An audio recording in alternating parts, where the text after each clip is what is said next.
This is the best of the wrap-up show. A recap and behind-the-scenes look with John Hyde and Gary Dell'Abate.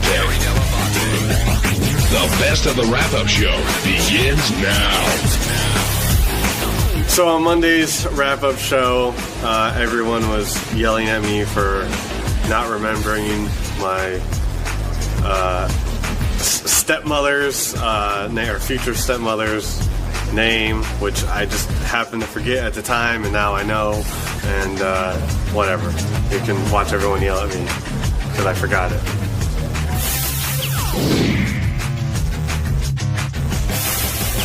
What did you mean when you said that you don't discuss your personal life with your your personal lives, you and your dad?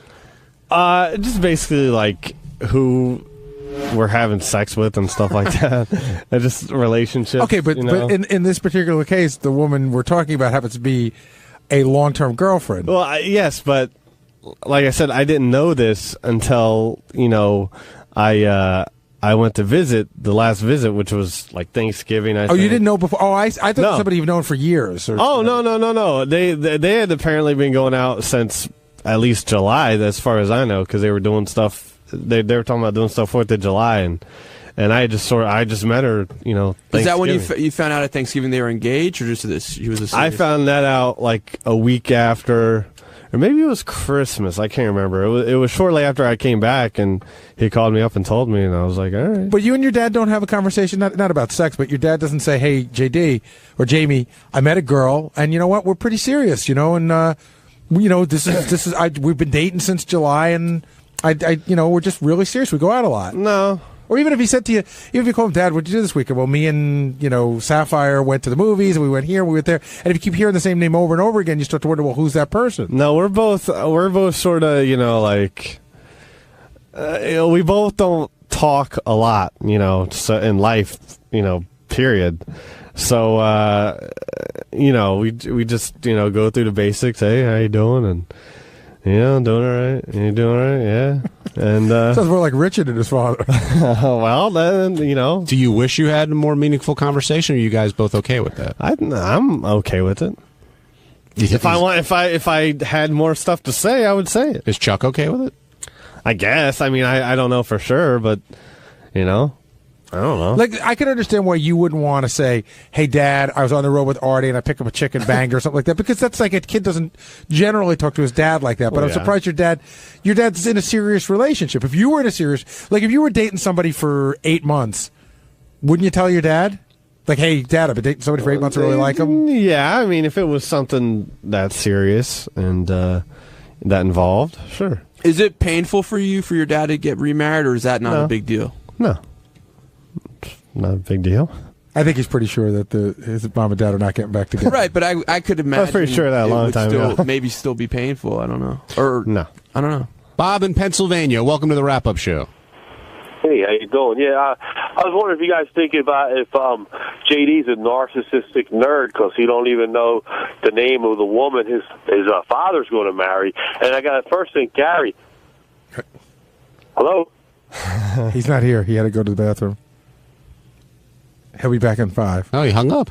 Wow. Oh, you shut him up. He was winding up. I know. I was waiting for the Phillies thing, but it didn't come through. I don't think JD's being a narcissist, but there is something. I mean, Howard could probably sit here and do a whole psychological thing. I know he could. On why you don't know. But there does seem to be a, I don't know if it's narcissistic, but there seems to be a level of disinterest that I find surprising, and I'm not sure why. I don't know about disinterest. It's just I don't want, I have... As long as my dad's happy, that's all that matters, and that's it. JD, you seem to say like when you go back home, things will be different, and that's something you're sort of like the conversations won't be the same, or no, I mean just not the same, just the dynamic. Of, there's always a new person of a different person in the situation. I mean I'll live with it. It's what, I totally get it, too, by the way. I used to tell this joke to Howard off the air. My parents got divorced, some years ago, and my mom moved down to Florida, and I went down to Florida the first trip, and we're coming off the plane, and I said to my wife, I go, like, what if there's some dude named Bob at my mom's house, and I got to, like, like, what if he's like living there and I have to like listen to him? But that would be terrible. Jamie in Columbus, you're on the wrap-up show. Hey, I have to defend JD a little bit because the same thing happened to my husband. His mom just came out one day and said, "Oh, I'm engaged to this guy," and we had never met him, never heard of him, nothing. But JD met her and heard of her. Yeah, but I think it's more. I think you should put more, not so much the blame on the dad, because if he's not kind of. I don't know. I think it happens more than you guys think. Jamie, we're not blaming anybody. We're just sort of curious that JD is going to his father's wedding. He's one of the co-best men, and he doesn't know the bride's name. Do you think that's odd? No, not really. Because he doesn't care, and I mean, Jamie, you're from Columbus, right? Right. Is this like an Ohio thing? Is this your stepmom? No. But JD, it's like, how many times have you met her? Once. The one trip to last Thanksgiving. So she didn't make that much of an impression on you? Well, it's not that. I mean, it's not a bad thing. I'm just saying she didn't make that much of an impression on you. No, it's not that. It's just, it's hard for me to start getting to know people. It takes a little while, so. Well, I don't think there's anything wrong with that. I'm very standoffish. I think that's okay, JD. I don't think you did anything wrong. I don't think it's a horrible thing that you don't know her name, especially if you've met her once. You don't talk to her. She probably doesn't do anything for you, so it's like, what do you care? It's not horrible. It's just interesting. I don't think it's that interesting. I think it happens more than you guys know, and I think it's probably not the first woman. But do you think that it's more of like JD it's no big deal, doesn't care, or is it kind of like defensive about it? No, I think it's just a disinterest. It's like, this probably isn't the first woman that his dad has dated, and. But Howard would kick in with the psychiatry, and he would say, "Well, why is JD disinterested?" Which I am a little bit curious. Listen, if JD he has a mom and he's almost 30 years old. Yeah, but still, he also has a dad that he cares about, loves enough to go to his wedding, and if your father was getting married for the 7th time, I can understand you not caring. But this is only his 2nd marriage in life, right? I believe it's his 3rd, actually. You believe? You believe? Hey, everybody, it's Sal, and on Tuesday's wrap-up show, I sent Beth Stern an email giving her advice on, saving files on her computer. I thought it was nice, and those assholes thought I was a creep and weird and retarded and stupid and whatever. Nothing new here. You can't do anything right, but you check it out and you decide. Yeah, before you judge Sal, if you missed it, here's Howard reading the email that Sal sent to Beth. The whole argument was about that I went to save her document, the Microsoft Word document. Yeah. I hit save, right. And then, it didn't save. Right. And she blamed me. Beth, sorry to hear about the save option. One time I was editing a movie for my son's birthday, and the same thing happened to me. I'll give you some advice that has worked well. Put a Post-it note that says click save and stick it on the corner of your monitor as soon as you sit down for your projects. Not only will it help others, but it serves as a great reminder to yourself to click it for your work too. Good luck, Sal. So now my fucking head is steaming hot. That's so stupid. Can I just tell you something? It was just a nice, good. And you know what? I get where you're coming from, and I'm not trying to sit here and say, "Oh, I'm perfect," because mistakes are made all the time. Yeah, sure. But I'll tell you this. I got 3 or 4 emails yesterday from people who had theories on how to recover it. Mm-hmm. I forwarded those to Howard because it's a weird thing when people have a fight. And you're right. I mean, at the end of the day, it did happen on the radio, and any number of people could have told her that.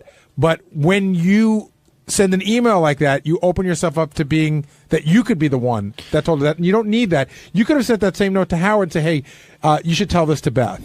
Right. I could have, and I thought to some degree I have somewhat of a relationship with Beth where I thought it would be beneficial to her. She's the one on the computer every day. She's the one typing it. So I thought it would benefit her. But Howard has made it clear, don't even email her under any circumstance.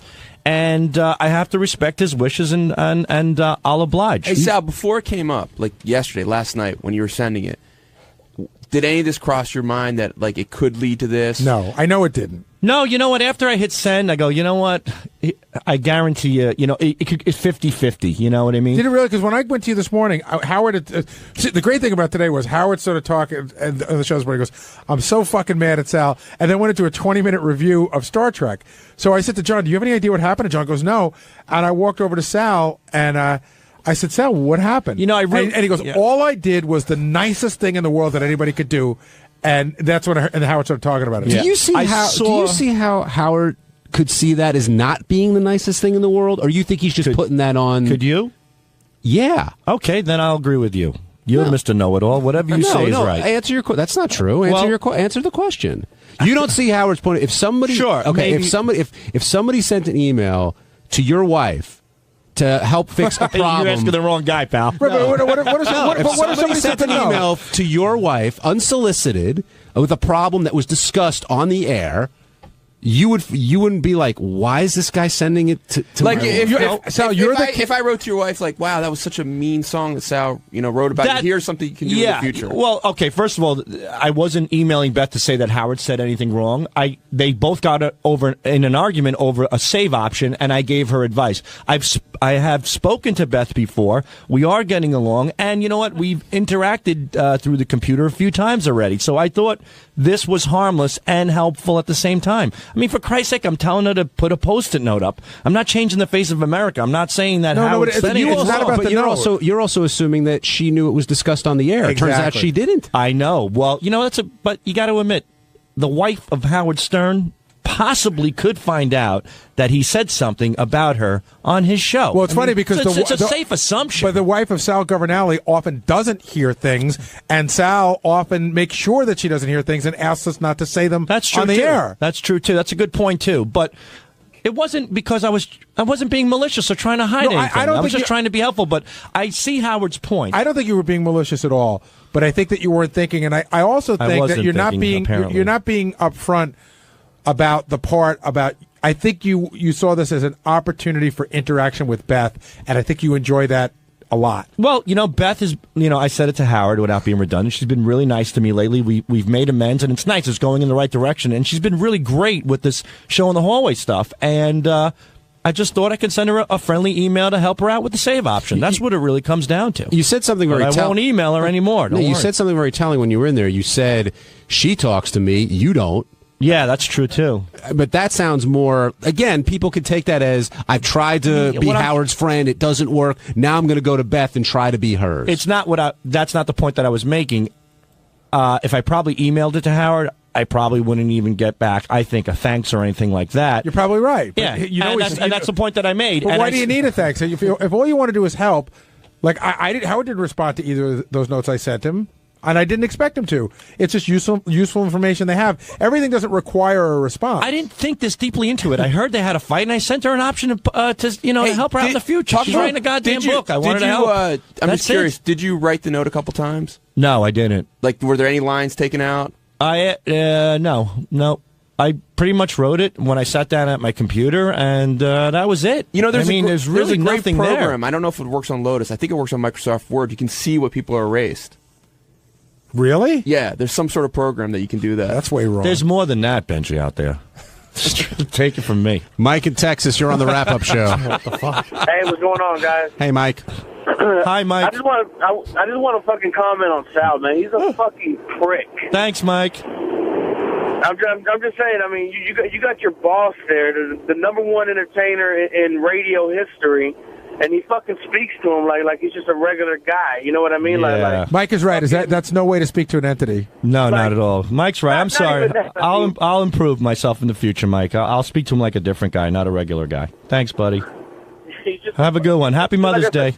Happy Mother's Day to your mom. Very good. Take care of his own house. Pricks always are people who want to email somebody to give them advice after a big argument. That's what a prick would do. But Sal, there's no truth to what Gary was saying. There is truth, sure.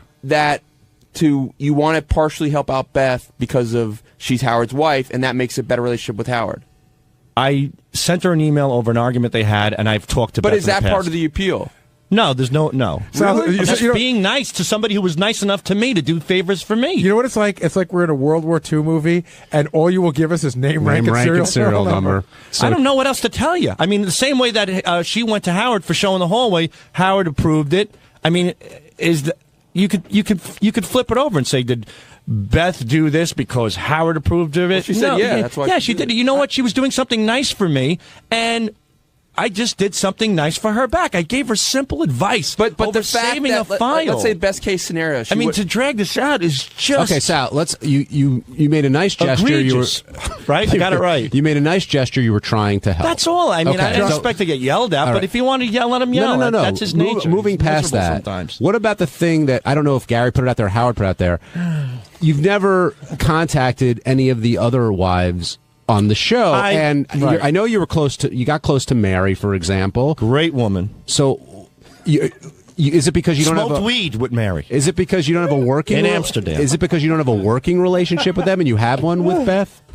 Somebody carried her carcass out of a bar, passed out after puffing on a blunt with Mary Delabate. At what point do you want me to stop him, Gary? I think this is hilarious. A slew of hookers and tits and weed all over the place. Me and Mary Delabate, we kicked it up together, man. But John brings up the point. We were sparking some How shit. come you don't talk to the other people? Well, Mary, I don't speak to because I don't have her email. But you said you sent her a picture once. You have her on Facebook. Actually, I sent it. Now that I recollect, I sent it to you, and you forwarded it Maybe to Mary, and then you made a comment. But why wouldn't you ever say something? I think I joked around, but why wouldn't you say, "Hey, Gary, can I have Mary's email address? I want to send her a picture." Give it to me. I'd love it. That'd be insane.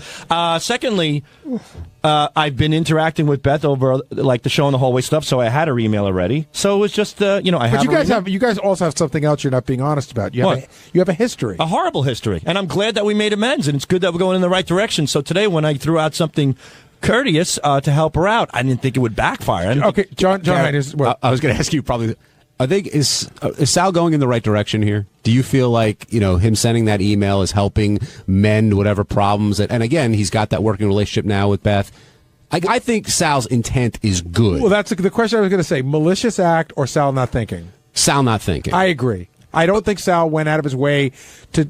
I just don't think he thought about what might happen, but I don't think he was being malicious. But I do think that Sal knows if he gets in good with Beth, that helps. It doesn't help anything with him. Not with Howard. Nothing helps with Howard. Nothing. If we were doing a sitcom, nothing helps with Howard. Nothing. If we were doing a sitcom, here's what would happen: you'd be sitting at your computer, and then you start daydreaming. The harp music would play, and then you'd see Beth, and Beth would go, "Oh my God, Howard, you're never going to believe this. Sal sent me something, and I now have found the file, and he is the best." And Howard goes, "I got to be nicer to that." Sal. And then the harp music would stop, and you'd be at your computer, right? Yeah. Well, I certainly didn't think that. I just thought, hey, here's some advice I could give her, because it happened to me, and it's the worst feeling in the world.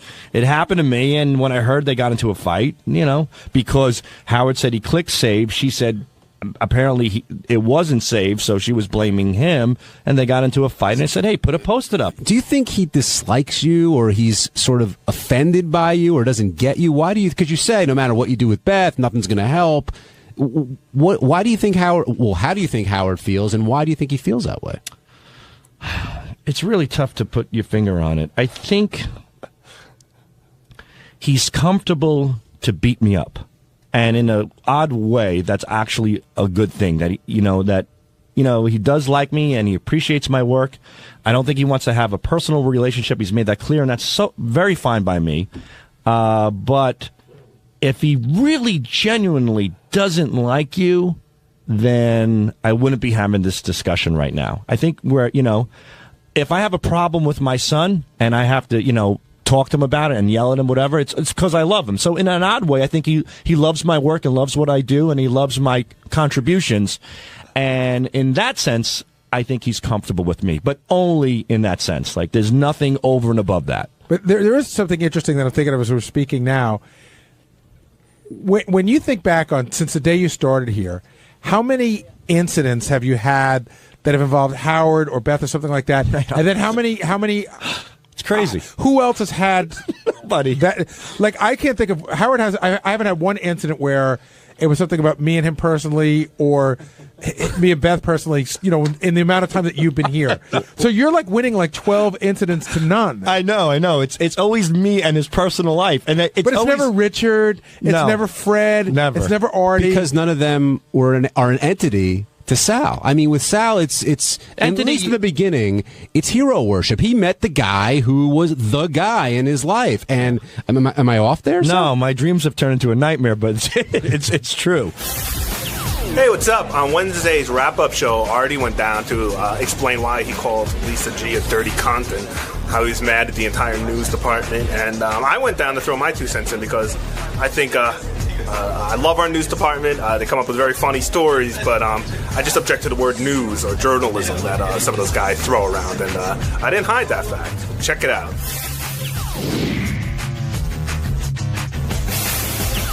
Now, Artie, you say you understand where Dr. Drew is coming from, and you know why people think the way they think about rehab and whatnot.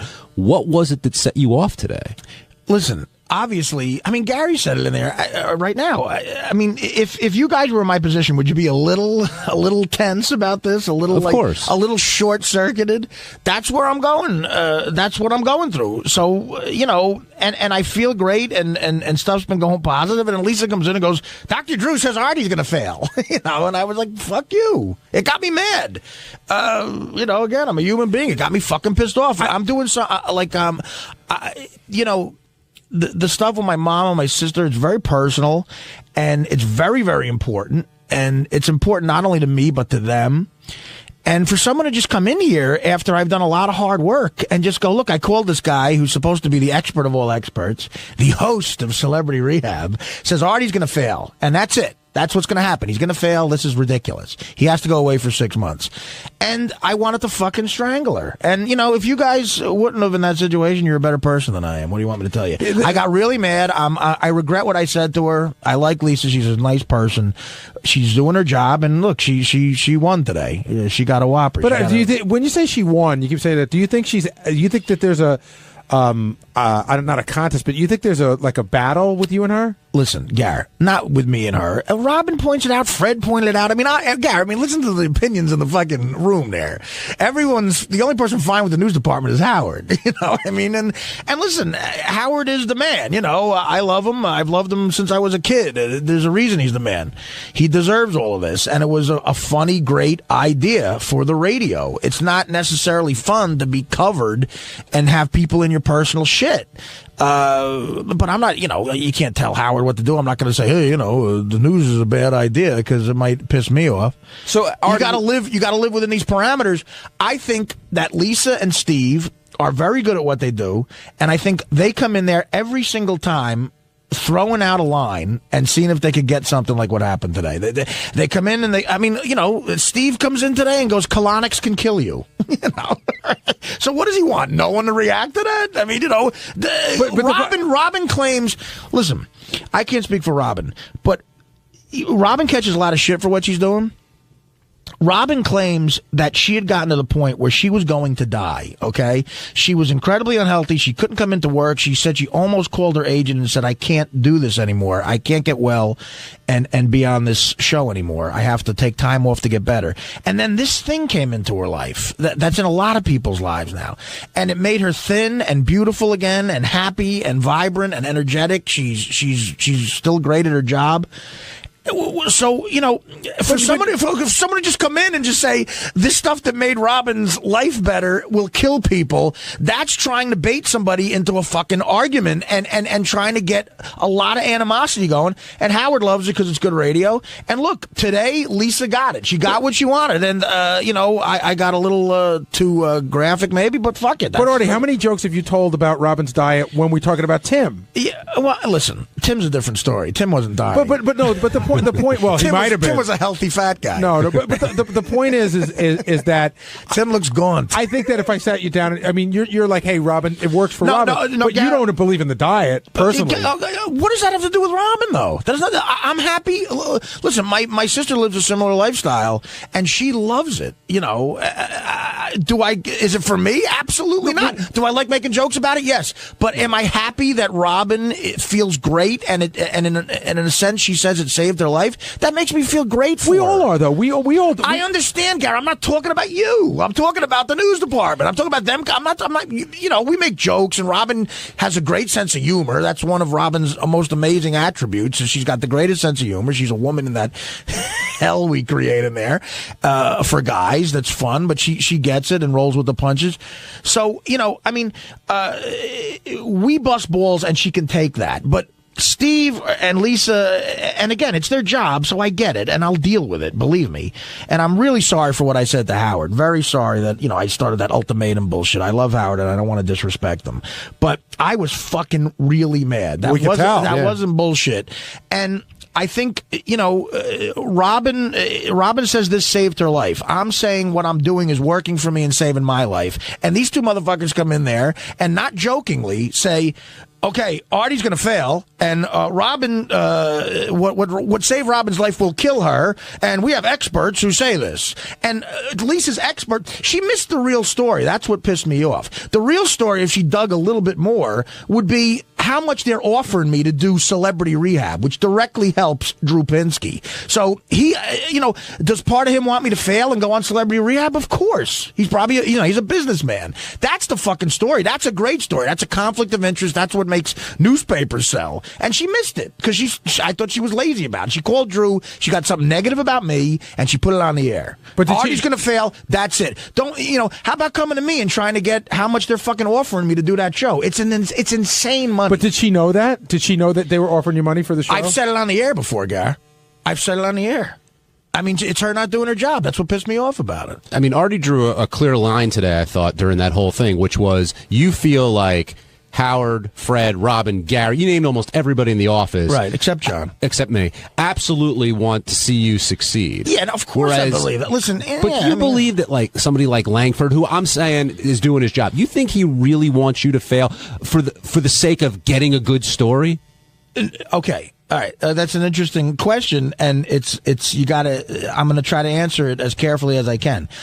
I don't think Steve and Lisa would love to see me die and fail. No, I don't think they're evil people like that.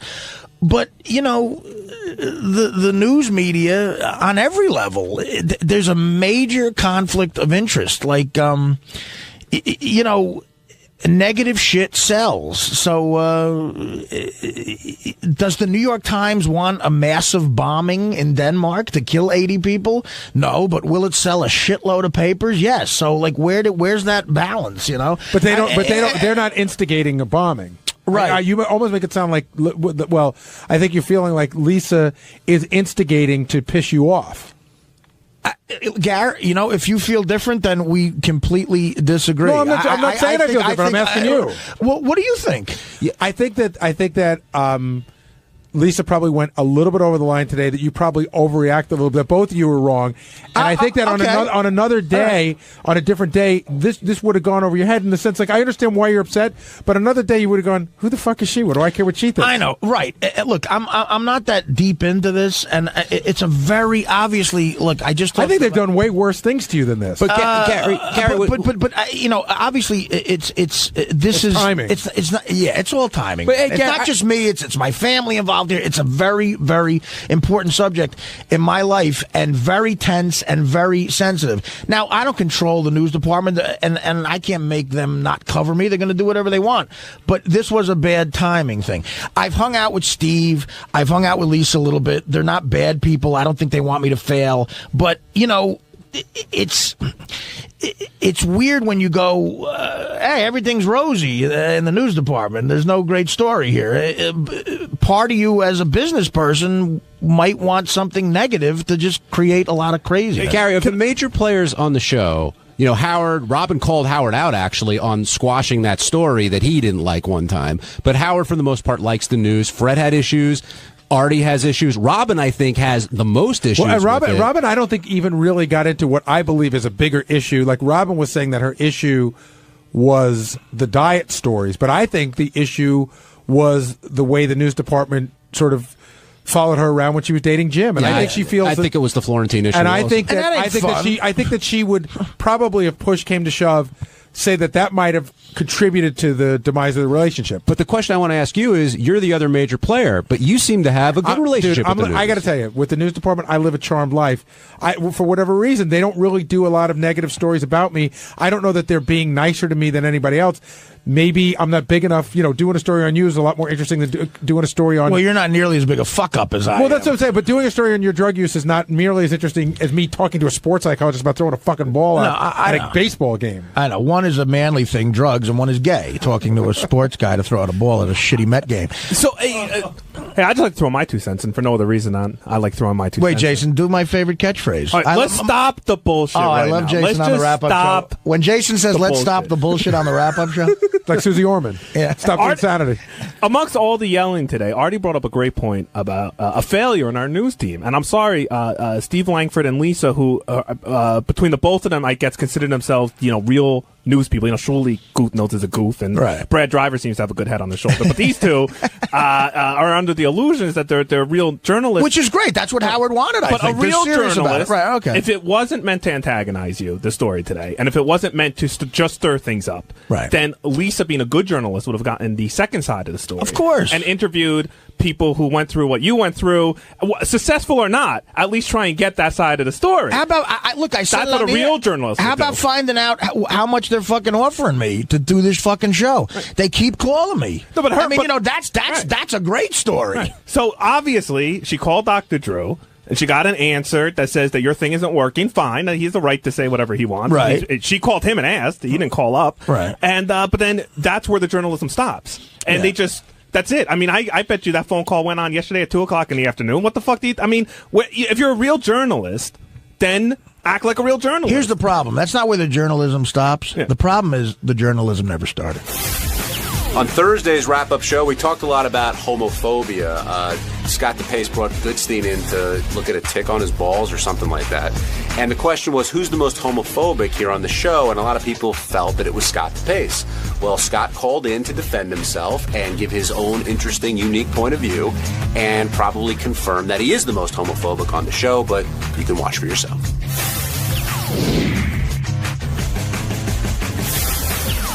Doug, the debate here is if DePace is the most homophobic on the show. You agree? I definitely agree. Yeah.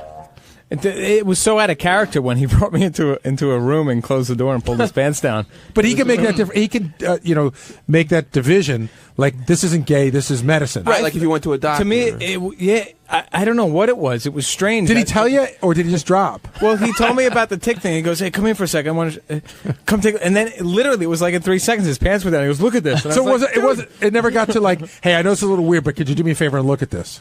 It got weird when he said, "No, could but he blow me." He asked me to blow. No, but in other words, did he take it? No, but because this is really funny.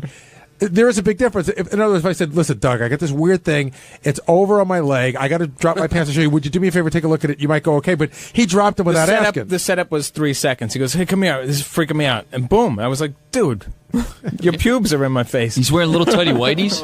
Yeah, they weren't in my face. I mean, it was far away.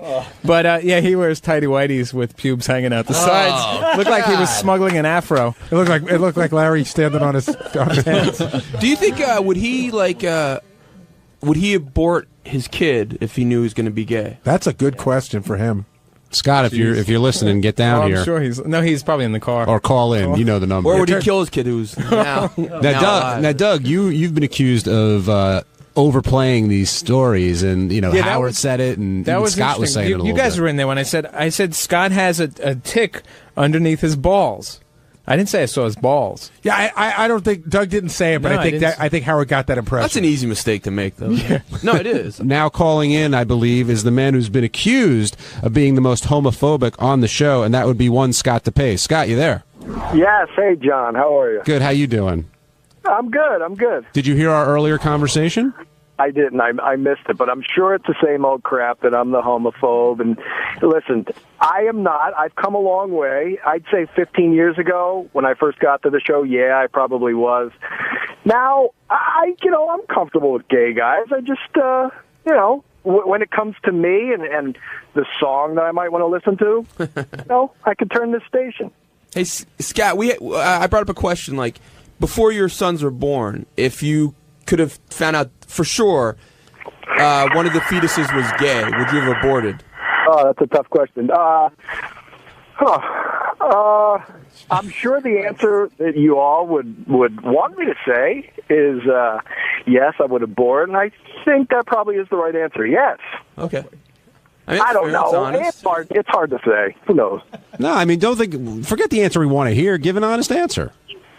Well, to be honest, that's a don't say, Scott, don't say your sons now. Say if Pam got pregnant today, and it was like, and you guys, and you found out the kid was gay. And it wasn't just one of those regular gay kids. It was one of those ones that marches in the Halloween parade.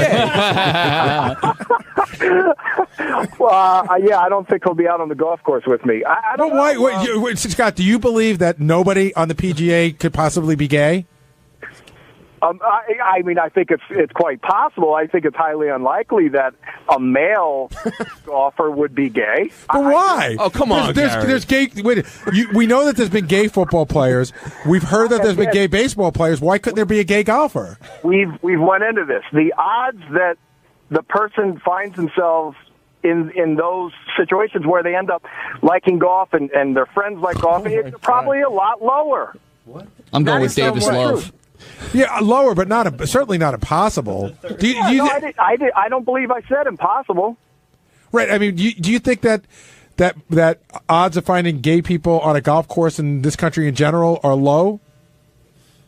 Lower than being heterosexual, but that's for everything. Well, no, I think yes. I would say that if you have to put a stereotype, what is a gay guy doing right now? He's probably not on the golf course. If you had to, say what he probably was doing, he's probably seeing a Broadway show or you know what I'm saying? Tunnel vision.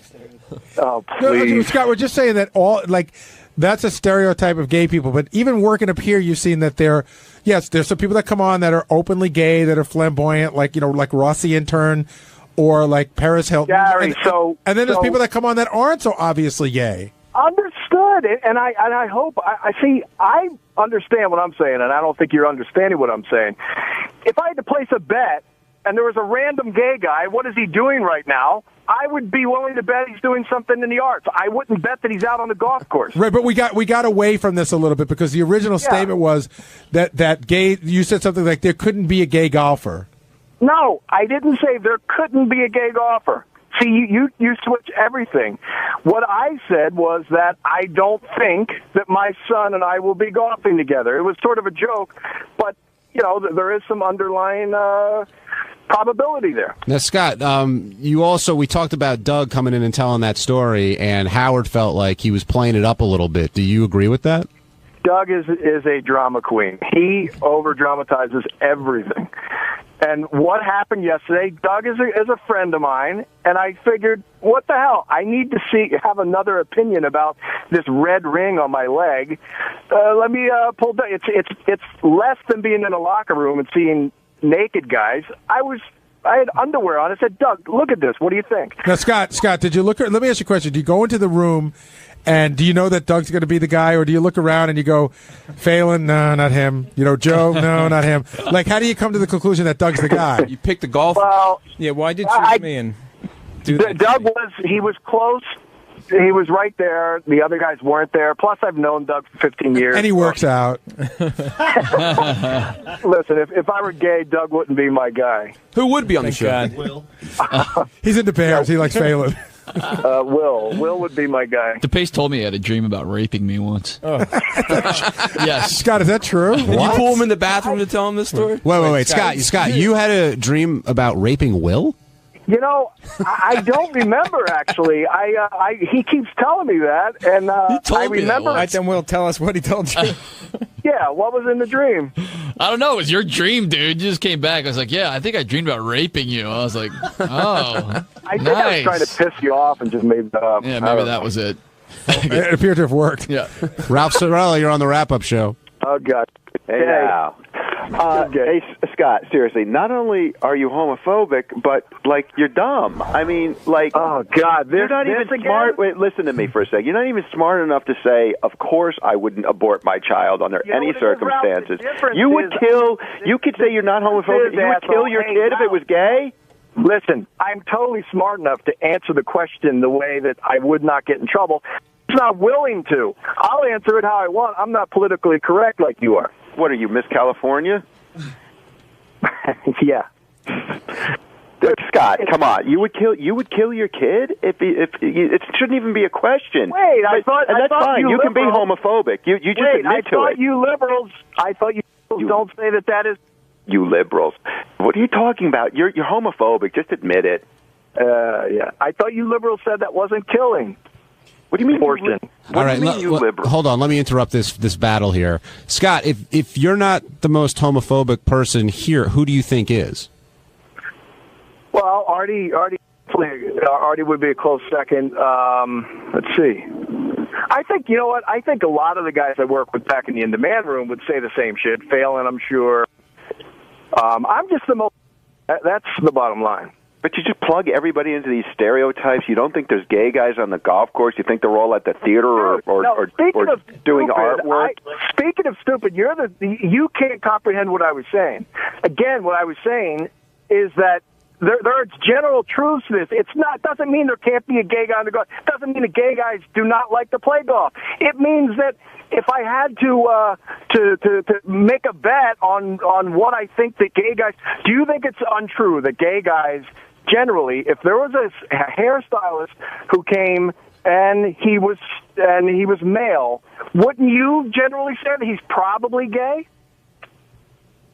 I don't know. See, there's actually probably a higher incidence of gays in athletics, and because testosterone levels are higher in gays in the general population, and and that's also true with athletes too, a higher testosterone level. It could be. Right. I don't care. What about a guy that picks out outfits for another guy?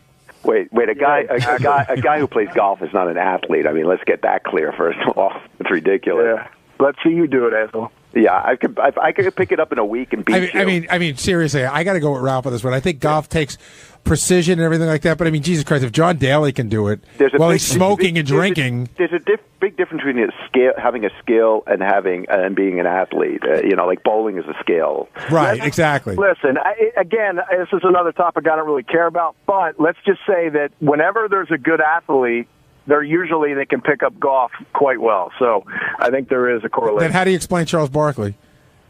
Charles Barkley apparently was a good golfer until he got that hitch in his swing. So there's just a lot of athletes who play golf because they have a lot of free time. Right. That's I agree with Ralph. Guys who have days off. People make the same argument for baseball. They make it for a lot of sports. But so this is coming from two of the most non-athletic people I know. I'm way more athletic than you, Scott. Who's the other one, douchebag?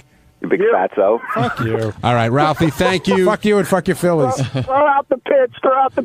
You know what? If I picture your face there, I might be able to throw a strike. You're going to ground. It's going to roll up there. Hey, John, can I ask Scott one more question? Hey, Scott.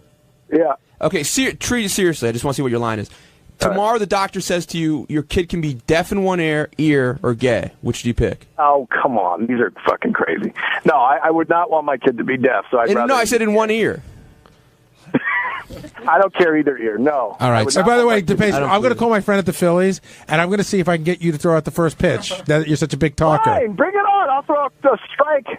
No problem. Yeah. All right, Scott. Thanks for calling in. What if the doctor said your kid can be gay or someone that doesn't beat the dog?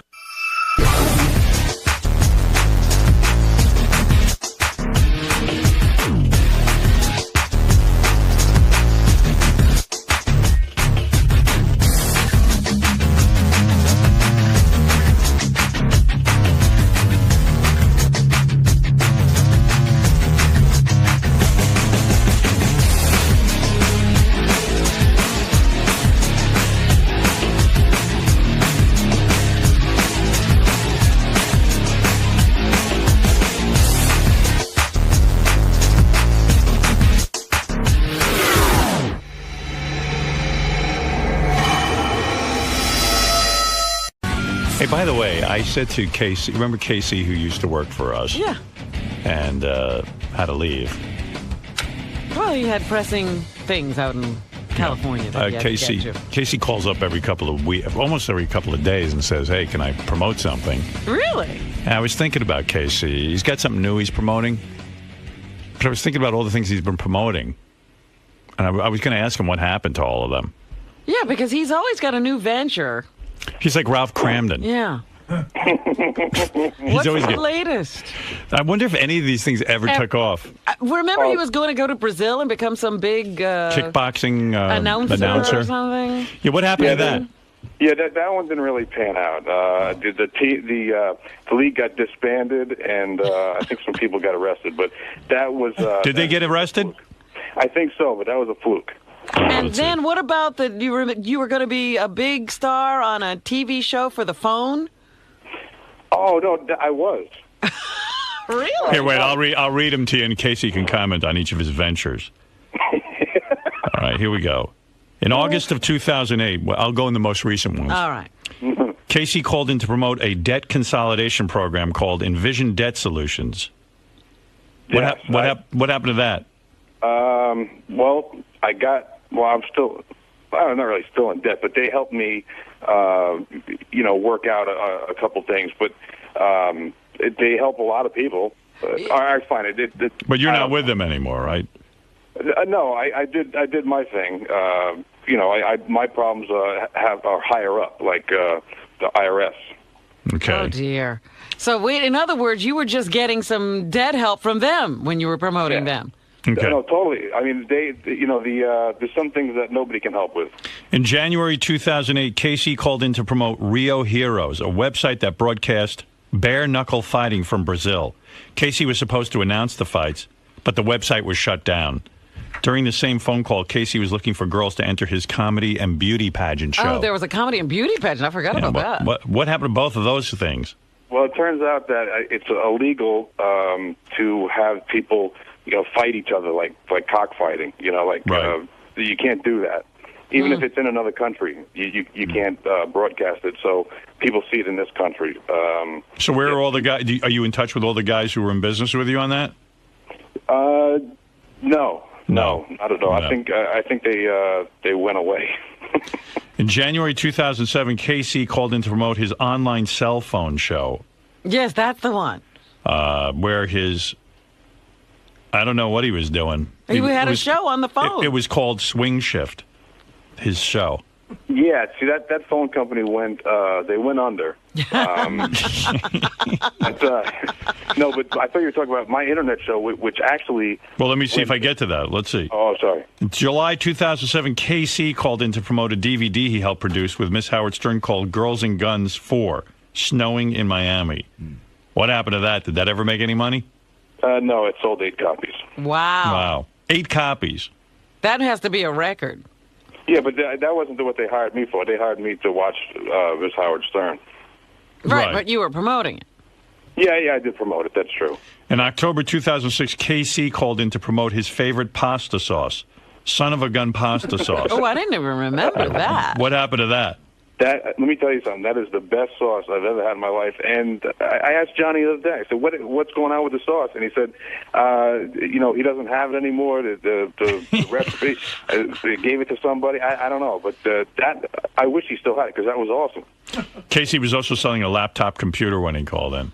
I don't even know if he got that. I think it was his laptop. Oh my God, that's horrible. I really did that. Casey once called in to recruit girls to be Beverly Hills Angels. I think that What's that? I think that was that calendar that Johnny Fratto had. Yeah, that was great. That was during my single days. That was good. I wouldn't wouldn't hire them. I just try and fuck them. That's all. Did the calendar ever come out? No. I don't think there's one successful venture in here. At one point, Casey was also working as a bodyguard for escorts. What happened to that? Yeah, that landed me in jail. Oh my God! But why? Because that's illegal. Actually, what they caught me on, Howard, they caught me on stuff with my license. It wasn't the fact that I was waiting to beat the shit out of some guy. It was because my license was bad. Right. So it was a driver's license thing. Yeah. Right. But they throw you in jail when you don't have a driver's license? No. It's had what do they call it? It had warrants. Oh. Wow. And you had warrants? Yeah, I had warrants, and the guy, he let me go the first time. He was really cool. But then later on the same night, he pulled me over again. And he said I couldn't drive the first time. He made the girl drive, who was taking what the hell are those things that these broads take? Xanax. Oh. Like a million Xanax. She couldn't drive. She almost fell out of the car. But she should drive and not me. Well, how do you think it's going for Casey since he had to leave our show? This West Coast run has been a good one. Yeah. And then I remember the time he posed nude for a gay French photographer or German photographer. German. I wasn't nude. I had underwears on. Yeah, because he was going to become a pinup guy. Right. That was another venture. No, but that one went really well. I mean, all those posters that sold. Do you know who bought those posters? Yeah, gay guys. Yeah, exactly, gay guys. There was like 90% of those. I saw all the names of people who bought them, and they were all gay guys. Wait a minute. Casey was surprised that gay guys bought the poster, Howard. Although I got to say, here's a fact. Richard Christie bought 2 of those posters of Casey. No shit. Yeah. Point taken. I kind of paved the way for Richard and Sal. He sure did. Yeah, in my gayness, I spawned 2 other fags. Casey also auditioned for a bunch of soap operas. I remember that was for a while. What were the soap operas? Oh no, I was on those, man. I was on Guiding Light and As the World Turns. Was he? Yeah, but it was always like he was standing there as an officer or something. No, yeah, Officer Casey. Then Casey tried out for a football team. Remember that? Oh, yeah. He was going to be a kicker or something on the football team. What team was that? No, that was Stuttering John. That wasn't me. No, that was you. You were thinking of like at one point. You went to some buddy's training camp? Yeah. You were going to go back into football. Oh, and I wanted to get back into football. Yeah. But no, that was John who thought he could. No. I got mad at him. I know what you're talking about, but you too.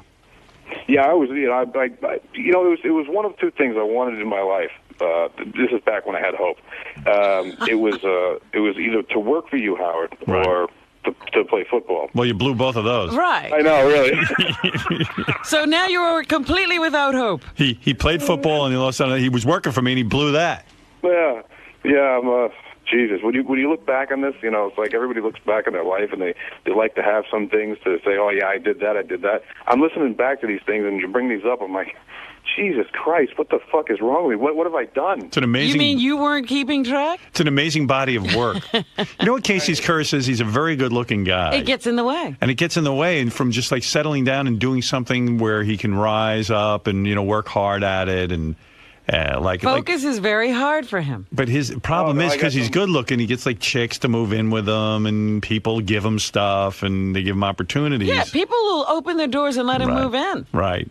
I always thought it was my charm, but I guess not. That's your looks. You'll find out about your girl. You'll find out about your charm in about 12 years. Yeah, I know. Believe me, I find See, out Casey's like in the movie Spread by Ashton Kutcher that's coming out. I was saying that the other day. Yeah. He used to work here. Yeah, I mean, he was the hot guy who, kind of can get a lot going, but so he doesn't really apply himself to anything. So what's your latest thing you're promoting? Well, before I tell you, did you ever see The Wrestler? Yeah. Did you like that movie? Yes. Mm-hmm. I kind of felt a little bit like I don't know. I don't even want to go into that thing. The other thing I wanted to ask you was about. What Wait a minute. What is he comparing himself to the wrestler? You felt like the wrestler? Yeah, I kind of felt like the wrestler just because because you're lost. Yeah. Basically, the guy was a big loser. Yeah. No, but the guy had been at the height of his career. Casey hasn't even he had gotten been there. to the top. The best days of his life were behind him. Right. You mean the song by Springsteen is sort of very poignant. Yeah, if you listen to it. Yeah, but what's that got to do with KC? KC's never been at the top of anything. Yeah, Casey, you were never you were never a champion to then lose everything. Well, yeah, good job here. In my own mind, I was. Oh, you mean when you were here? Yeah, I will kind of like when. This is too depressing. I don't want to talk about it. No, we want to talk about it. You mean like when you were the high school football star and wrestler and then college and then... Yeah, the thing is, like in college, like everybody still has hope and they think that, you could be sitting next to the president. You don't even know that. Right. Then when you get out and you start doing things, and people start getting their mundane life and their horrible life, and you realize that this is it. The best days are behind you. You know. See, but you would have found a good job if you weren't so good looking. So he's one of those guys who's still celebrating his high school and college years as the best years of his life. Because when you were in high school and you looked at Casey, you go, "There's the guy who's going to go places." Right. He was a star. Right. All right. So what are you promoting now? Well, I got this thing. I'm hooked up with these guys, and I'm with this company, right? That anywhere in the country, if you got a house or an apartment or something like that, they will turn it into a 5-star hotel, like a 5-star hotel room. You mean if I give these guys my house, they'll turn it into a hotel? No. That's what it sounded like. Thanks. He's going to make my house a hotel? You mean people will be moving into my house? What do I do? Where will I live? No. Am I working for them now? They'll take like your house and they'll turn it into like a 5-star hotel like room. You know what I mean? Like down from the linens to the toothbrush, like furniture, everything. In other words, you hire them, they come in. It's like decorators. And they set up your house so it's like a 5-star hotel. In less than 24 hours. But what? But isn't a 5-star hotel, like, don't you need a lot of people to, like, service that? Well, no, but they get it to look like that, and then it's up to you to keep it that way. You know? Right. It's like a decorating service. It's interior decoration. That's correct. Yeah. Wow. And then I always love how he doesn't even understand what he's trying to promote. Yeah. Look, I can't. I'm horrible with the language. Verbally, I have no communication skills at all. Ask my girlfriend; she'll tell you. So similar to what I did with that man cave thing. They came in and for free, they just turned it into the ultimate guy's room. This is the same thing, but with the ultimate 5-star hotel room. They'll make your right. Well, give me an example. Like, in other words, like because I'm with Howard. I want room service. Right. No, they don't do anything. In fact, I've been to hotels. They're actually not that nice. It's the room service that's kick-ass. The actual room is kind of shitty. Yeah. That's extra. I don't know. Yeah. But you got like if you have like a summer house or something like that. Right. There was just an article in GQ magazine. They say broads want a guy with a nice place to live rather than a car. What do you think of that? I agree. Yeah, they do because they have this thing in them that they want. They want to be. What do they call it? All right, listen, I think I get this business. Why don't you write down what you want to say? I think I understand the business. It's like, it's kind of cool. Like, it actually isn't a bad idea. When he puts it that way, it makes sense. Like a guy who doesn't know what to do, he calls this service. They make his bedroom look like a 5-star hotel room, and then chicks are impressed. All right, so why can't I say that? That's exactly what it is, and I'm retarded. Casey, do you suspect that, like, in 2 months when you call back in with your new business, I'll ask you what happened to this business? No, this one is good. They've been doing good business. And hey, here's another one: get paid with fitness. If you you know what? I'm not even going to explain this one. People who want to get fit and buy DVDs and stuff like that, you get on this thing and you'll make money doing it. What? Do you understand that at all? No. Huh? That's a new business? Oh yeah, this is a good one though. And if I want a DVD, I don't know what you. What are you talking about? You know what multi-level marketing is? Oh, here we go again. No. Just tell me what you're into. That's getpaidwithfitness.com. And you can get that, too, if you go to thetowndick.com. That's my website. Train with Casey. Always looking for clients. Are you training people? Yeah. Well, that makes sense. I made a girl cry the other day, so I lost her as a Why'd you make her cry? Well, she was being a box, She wasn't doing anything, and I'm like, why do you... Casey, but she was paying you to train her, so just, Your job is to motivate her. Not to make her cry. No, I didn't want to make her cry, but the thing was I was just, telling her to do stuff. I wasn't being mean or anything like that, but she wasn't doing anything. I'm like, why do you hire me to come work you out if you're going to sit here? Hey, let me give you a secret. 99% of the people who hire you to train them are fucking lazy. And they don't really want to do anything. That's why they need a trainer. So they're chicks who want to have a hot trainer. She wants to look at you. They should do what they should. Yeah, but she's not. If they could do anything, they'd be doing it. But sometimes you need tough love. I know what Casey's saying. When I struck out when I was 12 and my father told me I was swinging like a cunt, I next time I tried harder. Nah, this is whole psychology to train people. Casey's not reading it right. Yeah, but trust me, he's not reading people. I don't think he's reading anything. He's not even reading a book on He's health. not reading books, newspapers, or Yeah. people. I saw Casey out in Vegas recently, though. He looks good. Casey looks good, well, man. He knows how to train. He That's knows one how to thing. train himself Casey invites those people who want to make money. on fitness. GetPaidWithFitness.com. Go to GetPaidWithFitness.com. And then if you want to train directly with KC, go to KC.com. How many clients you got, Casey? Oh, I got about 5 or 6 clients right now. Always looking for more. It's trainwithkc.com, and I got a fitness video coming out with my lovely girlfriend, and that's going to be. I'm going to be a millionaire. And are you going to, if people buy it, are you actually going to send them the DVD? That wasn't my fault. Remember that business? Yes, I remember the Casey video Put out a business. comedy DVD, no one could get it. Yeah, but that wasn't my fault. Right. And never is. Are you with the right people now? Yeah, now I am. Now you are. Okay. Case, by the way, you had footage of me on stage at a comedy club. You know what I'm talking about when I made the audience leave? It's the funniest fucking thing I've ever seen in my life. I didn't include it. But do you still have it? Yeah. I actually do have that. It's the funniest thing ever. But I want to get it from you because I want to use it for my DVD. All right, listen, Casey, I wish you the best. You know that, and hope everything is going well. And I like this new business of yours. I like the idea of, I wouldn't know how to turn my room into a really 5-star hotel room. Right. And, Howard, that's so cool, man. Thanks a lot for Take care, letting me Casey. on, man. I apologize for this phone call. All right, never again. Hey, one last thing, man. Check out. Do you ever see Monica Bellucci, whatever the fuck her name is? And she has a rape scene. Monica Bellucci, yeah. Yeah, have you ever seen that? There was a movie she did where her husband directed it, I think, and there's this wild rape scene. I've never seen it. Never seen it. It's disturbing. You have to see it. The movie's called Irreversible. But she's hot. And she's really hot, and this guy is just beating the shit out of her for like 8 minutes. And you liked that? You loved it. No, I didn't like it. I was kind of disturbed by it. You got to see it, man. It's a good. Let me understand your new business. Are you selling a video of Monica Bellucci being raped? I don't know. This is all right. Thanks, Casey. Howard, I love you. Thanks. I love you too. There he is. That's my man, Casey Armstrong. Mike Walker is with us. We're going to play. Oh, wrong button. Let's see. He's not ready. When, it's 9:30. When would he be ready? Oh, you mean you're not ready? Mike's ready. He's probably sitting there. You're not ready, right? No, seriously, he's there. You're not ready. Will usually reminds me. Oh. He usually doesn't have to, but You're so busy, you need someone to remind you. I was working on stuff trying to get Robin's news because we're having a problem with that. All right, tell me your problems later. Thanks. It'll be in like 2 minutes. Where's Mrs. Rogers? Usually, Will. Mike's not ready.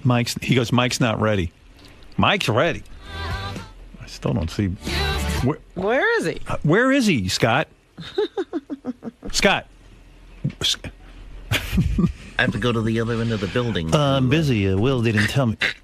Usually Will reminds me that... Scott, where do I bring up Mike? I'm hearing music. Maybe that's Mike. Oy vey. So professional.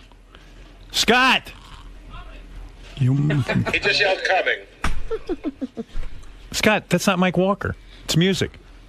No, I know. What? Engineering has to do it from the engineering room, and they're doing it. They're in the middle. Guys, come on. They're in the middle of doing it right now. Come on, guys. Who do I blame here? You or Will? Me. Blame me. Well, what about Will? Is it his job to do this or yours? Why It's was both Will of brought us. into it? But just blame me. Will, are you at fault? A little bit. A little bit. Can you guys work out a system? No, there's a system in place. I could have done something interesting to the audience rather than try and set up Mike Walker. I made a bad assumption that around 9:30 that Mike Walker that Scott knows we do Mike Walker on Thursdays. Assume Scott knows anything. I shouldn't have assumed that. Scott's so fucking busy, he can't be bothered. Right. He should be there now. Holy cow. How long have we been doing this? A long time. Yeah, I mean, come on, huh? It's funny, right? Is that why you're laughing? It's not funny. It's funny. It's not funny. You don't care. You don't care if you ruin my show. Why do you say I don't care? Because you don't care. That's why I say it. You don't care about being professional. You know, PLJ, if they told you to get something ready, it would have been ready, or you would have been fired. So you would have had it ready. So fire me. I mean, Okay, you're fired. I'm sorry that that it's wasn't ready, and it's ready now. Yeah, but it doesn't. You know what it is? You know I'll never fire you, so it doesn't matter to you. The good guys always get fucked. It's the shitheads in radio who bust balls who get fucking stuff done. If Jim Kerr was on the air and he potted up Mike Walker, he'd be there. Because you'd be fucking paranoid. I was working. Usually I get it up. Right. I was working on another problem, and Usually it slipped you my get it up. mind, and usually there's someone to remind your mind? Mm-hmm. I bet you wouldn't have slipped your mind at PLJ. I bet you it wouldn't, because your job would have been gone. They would not tolerate this. But I tolerate it. Everyone's a star here, and everyone's a shticklach. Thank you. You're welcome. That's not a shtick. I mean, I said I was sorry. You're sorry. I didn't want to do it on My purpose. audience is I don't free. want to do it on purpose. All right. How will you avoid this the in audience future? won't be bored with him? How will you avoid for 5 this? minutes more? How will you? Fuck off. Now you're saying Mike. I mean, come on. So now you're evaluating Mike. Stop yelling at me. Who should I yell at? You got Mike Walker ready. You yelled at me now. Now you do the bit, and we'll get it over with. So it's ready. But what did you just say? Mike's going to bore the audience. So what's the difference anyway? Is that the attitude you have? That's my attitude. Yeah. Yeah. Okay. That's my attitude. So how are you going to avoid this in the future? I'll make sure. I'm going to put a big sign up. Focus. Yeah. Focus. Would that be insane to put a sign up that says today is Mike Walker and I need to have it ready? And by the way, I know how angry you get with your interns if they mess up one little thing. So not so true. I'm not such a ball buster. That's not true. I don't yell at interns. Okay. Not anymore anyway. All right. Come on. Go out and talk to Will and see if you can't make this thing happen. It's ready. I just told you that. Now it's ready. Am I out of line here? Robin? No, I mean, it was... All right, you yelled at me and it's ready and it's done. I said I was sorry. I still didn't apologize. fix I it. was involved with something else, and I should have been, up on it. And What I didn't- kills me is when you laugh about it. I'm not laughing. I didn't think it was you funny. Laughed. You went, No, you're funny because you're great. You're I'm great on funny. the air. You're Yeah. funny. So No, I'm not. That's what I'm laughing. I'm not I'm not laughing at that funny. I screwed it up. I wasn't funny. You're the funny one. I'm not funny. I'm busy yelling. How is that funny? You've been at this game how long? You been in it? Too long, obviously. Yeah, I agree. Now I agree with you. Too long. Been too long at the fair. Yeah. You hate this job, huh? You hate me. I love this You job. hate me. I don't hate you. What is it? The green monster they call envy? Is that what it is? You look at me and go, why him, not me? What did I do? What did I do? Why me? Why me? Right. Why me? Why are you taking that on me? I love you. I'm not taking it out. To help me out here. I need you every Thursday to make sure Mike Walker's up. I know. That's the deal. And That's I have all been I doing need. it, Help yes. me out. That's all. And don't laugh and don't make disparaging remarks about Mike's segment. I'm sorry. I apologize. You know? The good segments, bad segments, doesn't make a difference. You got to have them ready. Douche. Mike's not boring. I'm sorry. No, if you think he's boring, fine, but keep it to yourself. Who cares? I like Mike. I like Mike, too. I like you. Thank you, Howard. Yeah. It's Scott the engineer. No, you wanna I like start Mike. investing in. I'm Superstar sorry. Scott the engineer thinks we could be doing something better than you. Well, look, I mean, Yeah. I'm Where's already my started segment? boring people to death, and Yeah. I'm really sorry for that. All right, Scott, please, I'm begging you. If you could just pay a little bit of attention to me. Yes, sir. All right, thank you. All right. Fair That was enough. Scott who said I'm boring. Yeah, that's Yeah. Salem. Yes, Mike. With an S. Yeah, try and get a picture of him in his bathing suit. Who gives a fuck about Zac Efron? See an article on me. All right. Well, instead of hunting Robin in a bathing suit and me, Yeah, try finding Scott. get Scott the engineer in a bathing suit. I don't think you'll find it. Oh, you? Scott, Yeah. Howard thinks you're not taking this seriously. It's my intern's fault. Whose fault is it? I told him it was my fault. No, wait. Well, why were you laughing at him? And I wasn't laughing. All right, to play the gossip. he said you like snickered. Go to What do you want? What do you want? What do you Get the fuck out of here. More stories. One of those. No, We got to pick Scott. up a fake story. Why are you laughing? Maybe I'll let Why are you laughing? Scott. No, but why were you laughing? I wasn't laughing. I was just because he makes it. It's a bit. So I mean, he's angry, but it's a bit. And what do you want? Why? Yeah, and you Let also. the fucking whole news department come in. Get Brad Driver. Get Lisa. Come on. Get High Pitch Mike. Bring them all down here. Come on. You Even Ralph Howard. We want him in here too. You called Howard's bluff too. What do you mean? Well, you said fine, fire me, and no, but like why would you do that? Why? Why would they say fire me? Yeah. You feel that you're not going to get... He apparently doesn't like what I do, so if he doesn't like it, then, So do you think maybe you're a little too comfortable? Me? No, I'm not comfortable. I told you. All right, so if your camera is being worked on and something wrong with it, maybe you can't see me through the lens, and you're working on it, and you were supposed to shoot somebody else, but you can't because it wasn't working, right? Right. What if you can't see him through the camera? What if you can't see through the camera for like 20+ years? What if that problem keeps going over and over? Who hired you? I'm just asking. I'm just asking a question. Oh, you were a comedian. How did you turn into a news ass? In all fairness, what do you want? I want to apologize. I'm sorry. It's not his fault. It's not fully my fault, but I do apologize. I should let you know. I didn't throw him under the bus. No, I know. You were good about it. Wow. So really, for once, this may not be your fault. Damn. What's Well, no, we worked together. Oh, so now you are throwing him under the bus. No, but he just said we usually work together. I remind him if he forgets, and he reminds me. And today I was busy working on a problem with Robin's News, which my intern can attest to. Yes. It slipped my mind. Shut up! Get out! Get out!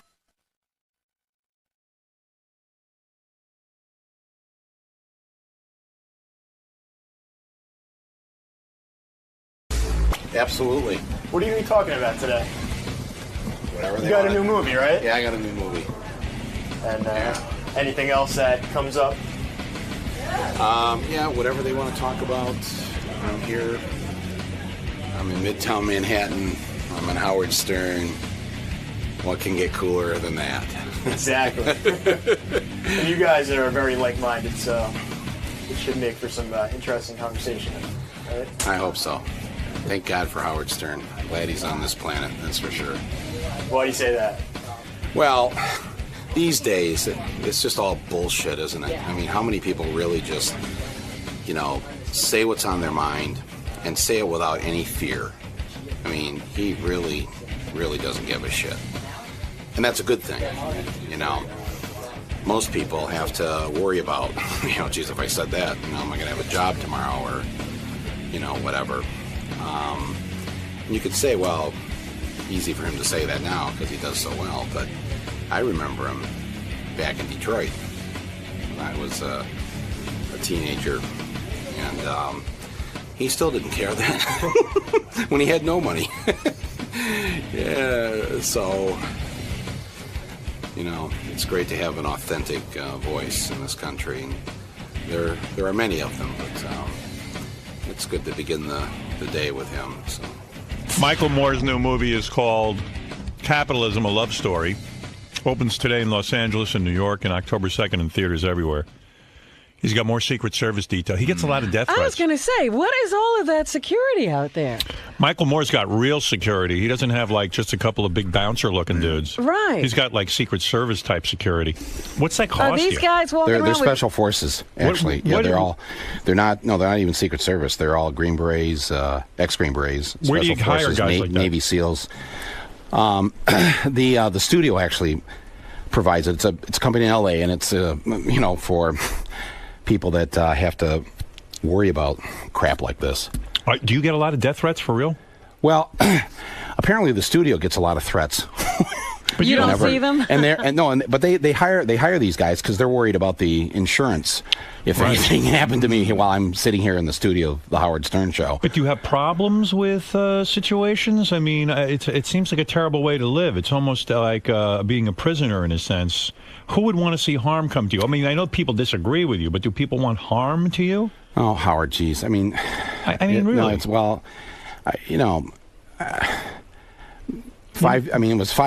If you want to go back to how this started, but wouldn't it be good for the movie if you got hurt? Well, yeah, but he wants to make another one. Right. No, but tell me what it goes back but to. I mean, I 5 days into the Iraq War, I won the Oscar, and I stood on the stage there, and I said, "We live in fictitious times." Yes. And I was booed off the stage, and the next day, our home was vandalized, a manure spread all over everything, signs tacked on the trees, moved to Canada. Moved to Canada? Yeah. That's what they were telling me. So this is no game you're playing. I mean, no, and then from that point on, I mean, people would just get.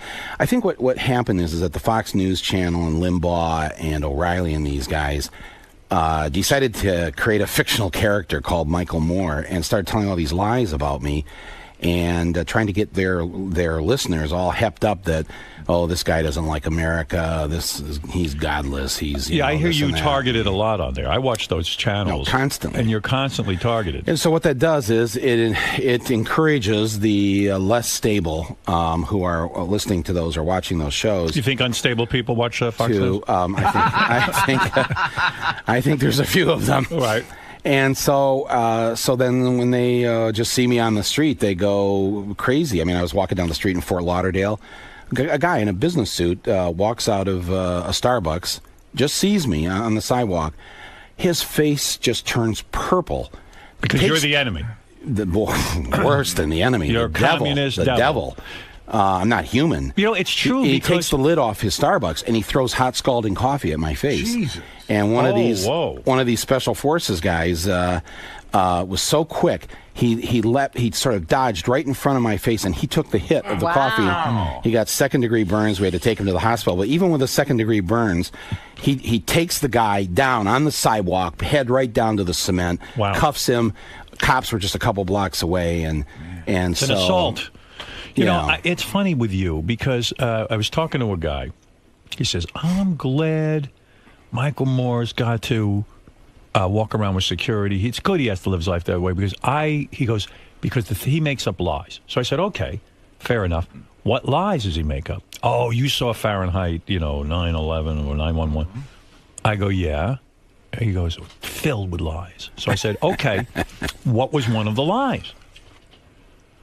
It was a long time ago. I don't remember. Now, that was his answer to me. Yeah. I said, you see, that's the problem. If these guys get on TV and just keep saying over and over again, you're the devil. And I'm full of lies, then people just repeat it. And I see they repeat it. And they don't go see they don't go see the movie. Right. I got so fed up with that with O'Reilly and those guys with Fahrenheit that I offered a $10,000 to the first person that could find a factual lie in my movie. And I've continued that offer now in the last couple films because they can't find one. There isn't a single thing, a factual thing that's ever wrong in my films. Now, the opinions in the film are mine. Right. And you may disagree with them. And the facts are the facts. The facts are the facts. If I say the sun rises in the east, it rises in the east. You have fact checkers, you go around. Oh, man, I have a team of fact checkers. Then a bunch of lawyers go through it. Then more lawyers go through it. Then the insurance company goes through it. You're probably watched more than, in terms of being vetted, you're probably vetted more than a news show. Absolutely. Because you are a target. But also, it's I don't do it just for that. I do it because I want you to, if I'm giving you a fact, here's a fact. 1 out of every 8 homes now with a mortgage is in delinquency or foreclosure. 1 out of every 8 homes. And you have to have that fact. Someone's going to bust you if you don't have the right fact. And if I don't have it right, then how can I get you to think about the other things I'm saying about why are 1 out of every 8 homes in foreclosure right now? Why are people threatened by a guy who says why are all these homes in foreclosure? What is threatening to people about that? And why are all these homes in foreclosure? Listen, Howard, this is my 20th year as a filmmaker. Right. 20 years ago this week, Roger Mee was here in New York at the film festival. Right. And 20 years ago, I mean, these are the great lies of my career. 20 years ago, I said, General Motors, there's something fucked up about this company. You were right. And if things don't change, the rest of you are going to look like Flint, Michigan. Right. That's That's right. Roger and me was the exact message. And people forget that. Then I said, I don't think there's any weapons of mass destruction over there. I mean, I'm not a weapons inspector. I don't know. But I'm just going to throw this out there. I don't think there's weapons of mass destruction. And you were right.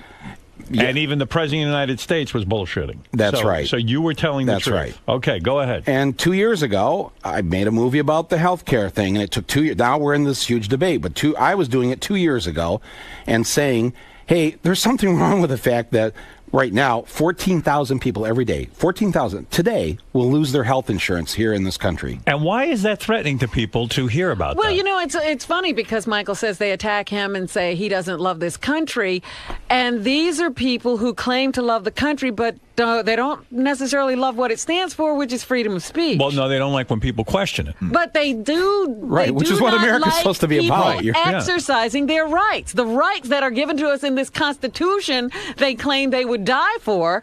guarantees that he has a right to say whatever he wants to say. So you're not against capitalism? I'm against what we have now, what they call capitalism now, is a legalized system of greed. In the old days, the way it used to be, it's, if you worked hard, you would prosper. Right. And you were rewarded for your ideas, or maybe you invented the light bulb. In other words, you like the idea that you write a movie, you go out and work on it for 2 years, and then you make a profit. You like that idea. Who's against anybody working hard and being rewarded for their hard work, or their ideas, or their inventions? So when someone on Fox News or one of the people that hates you says he's not a capitalist, you say, I am a capitalist. I'm not against it. Well, I don't even like to use that word anymore because they've so bastardized the word and what they've done downtown here. They don't make anything anymore. These guys have gotten rich not by producing something, not by coming up with the next internet or the cure for cancer or something.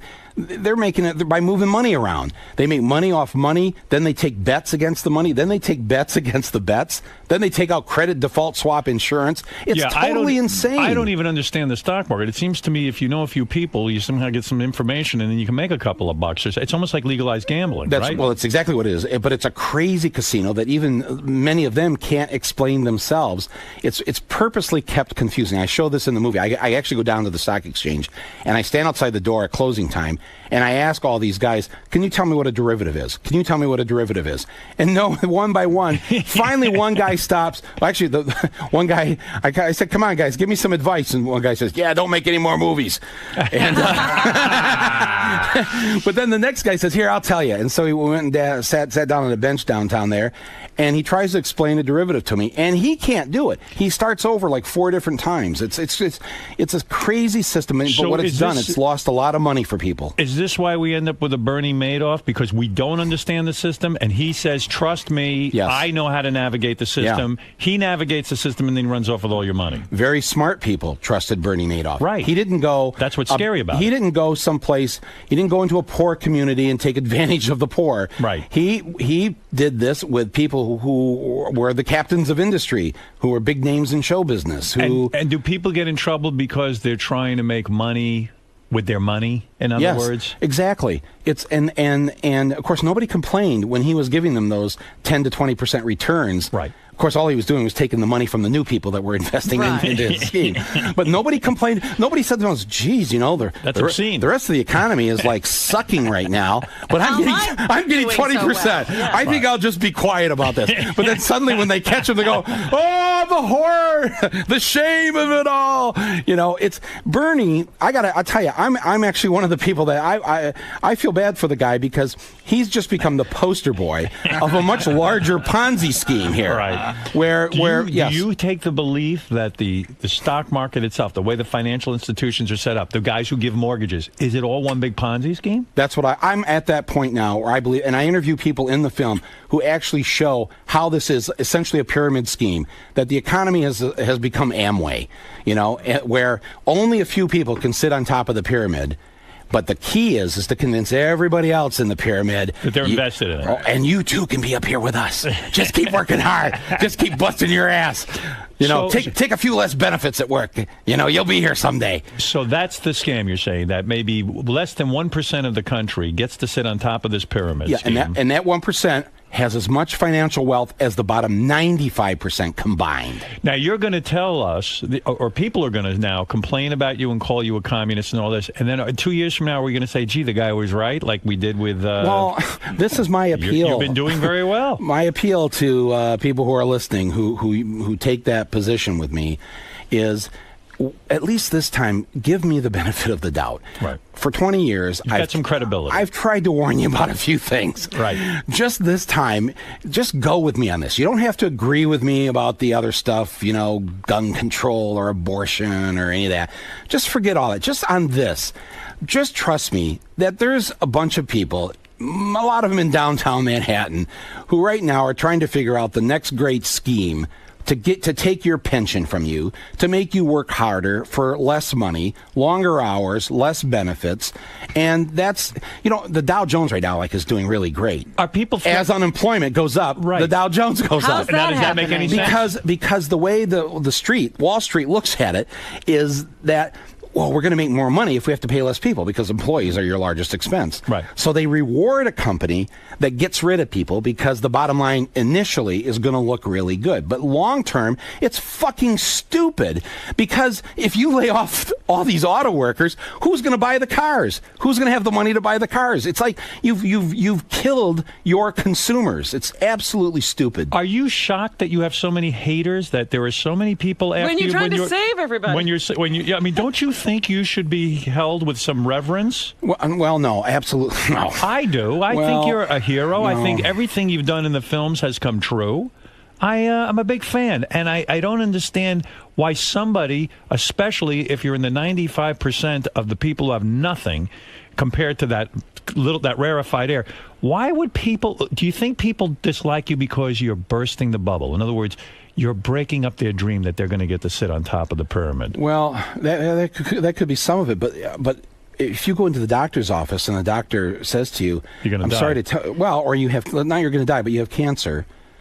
Your first response isn't to leap out of the chair and pummel the doctor right. for telling you you've got cancer. It's like, okay, what can we do here? So why are they Because I wanna pummeling you? live. You're diagnosing cancer here in this society. Well, to tell you the truth, it's gotten better, Howard. I mean, has. Yeah, well, because enough people have seen that, because of what we were told about Iraq, what Bush did, and now people losing. You'll see in this film, actually, for the first time, Republicans inviting me into their homes to ask me for help. Wow. And right. I've really seen the change in the last couple of years, and I think the country's seen the change. I think that's why, Obama got elected. I mean, there has been a shift. You backed Obama early on. I Yes. mean, really early Yes, on, right. before Hillary Clinton and everything, all that other stuff. Correct, yes. Has he been in touch with you at all? I've never spoken to the man. Never. No. He never thanked you for your endorsement. I mean, I don't you want carry, thanks. But you carry political weight, and the fact of the matter is, it might have been nice to get a call from the guy. I mean, you were very vocal about it. I did get an invitation to the inaugural. Are you disappointed but in I your didn't president? go. Are you happy with the president? No, I'm not. Well, I'm right now. For me, the jury is out. I mean, listen, the guy's only been in there 8 or 9 months. Give him a chance. He inherited a catastrophe. Right. I mean, this is like this huge mess is left behind. I mean, what's a black friend of mine was saying, this is typical white people make this big mess, bring the black guy in to clean it up. And but you know what's funny? When I know the president got in touch with Scarlett Johansson, they were blackberrying each other. Yeah. Why wouldn't he? Let's pause for a moment and consider why he's contacted her and not me. Let's think about it. What do you think it is? Well, we can't go to commercial break on Sirius here, so. Did you ever say to yourself, listen, I'm a talented guy. I know how to make films. Yeah. Screw this documentary stuff where I rile everyone up. Why not write a script like every one of these other maniacs? I try to rent a movie on demand. You can't even find a good movie. Why not write a script and make a regular movie like a Batman, Spider-Man, and then you'll sit there and you'll count your money and you won't even have to put up with all this crap. I have written a screenplay. You have? Yes, and at the end of this movie, I say in the movie that I'm tired of being out here on the limb by myself. I'm tired of doing this alone. You feel like a martyr? I don't feel like a martyr, but I'm just saying that if we're going to call this a democracy, everybody off the bench. Mm-hmm. Everybody has to participate. Somebody pick up where I left off. Everybody pick up. Right. So next time when there's a George W. Bush and you Google Bush and Nemesis, my picture doesn't come up. Right. I want 5,000 pictures to come up. I want 5 million pictures to come up. So I say at the end of the movie, if this doesn't happen, if people are just going to sit and watch Dancing with the Stars and not do anything about this, I've got other things to do. And so you will become a regular filmmaker in the sense with a story, and you'll direct actors and all that kind of stuff. Yeah, but if people, I'm going to do that anyways. But if I really see a movement of people to get involved and not just sit back, I'll keep making these documentaries. I mean, I've got other films I'd like to make, but I can't see you making a film like with Jennifer Aniston where she falls in love with a guy who's a simple love romantic story. comedy. Funny, that's exactly what the screenplay is about. Really? It's a love story. It's about Jennifer Aniston falling in love with me. I like that. No, I would watch that. Now, can you get Jennifer Aniston? Beauty and the Beast. Have you actually approached her on this idea? No. I've what kind of screenplay are you working on that's not anything to do with politics or or the country's illnesses or anything like It's that? I don't want to talk Comedy? about it. I would say comedy. Is it a comedy? Yeah, I'd say there's comedic elements. Right, why not? Bennett Cerf. Next, Dorothy Kilgowan. The Bennett Cerf story. What about the fact that, and I don't know that this is a fact. You have to clear this up for me. Yeah. I heard a report. Yeah. And maybe you heard me talking about it. Yeah. That you have a limo. But you will park the limo 2 blocks from wherever it is you have to be, and then you'll walk to be seen as a man of the people. Are these your enemies against spreading rumors, or is it really true? It's once again a distortion of, you take a kernel of truth and then you expand it to the distortion.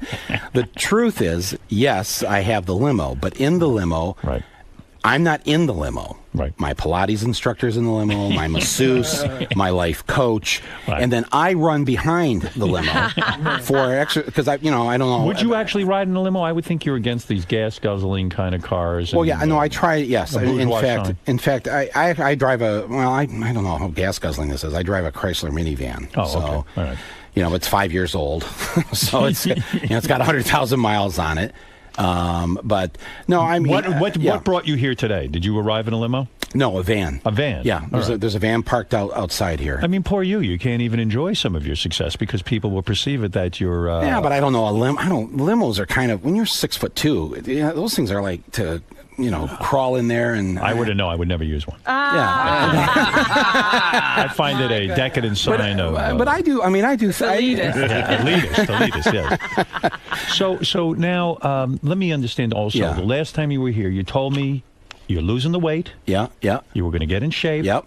This is it, your personal thing. And now you're looking at the result. Yeah. Now, well, halfway. Have you lost the weight? I've lost 70 pounds since Christmas. Wow. Impressive. And I've got another 60, 70 to go. How are you doing? Are you doing this new thing where you put something behind your ear and you rub it? No, I'm doing it the old-fashioned way. I read this book, this Dr. Pritikin, like back Pritikin diet, yeah. Yeah. And so it's really very simple. I eat actually a lot of carbs. Right. That this is kind of the misnomer of, carbs are bad because the carbs we got used to as Americans, white bread and potato chips and stuff like that, isn't good for you. But actually, if you eat a lot of fruits and vegetables, it turns out that's actually good for you. Yes. Gee, there's a new thought.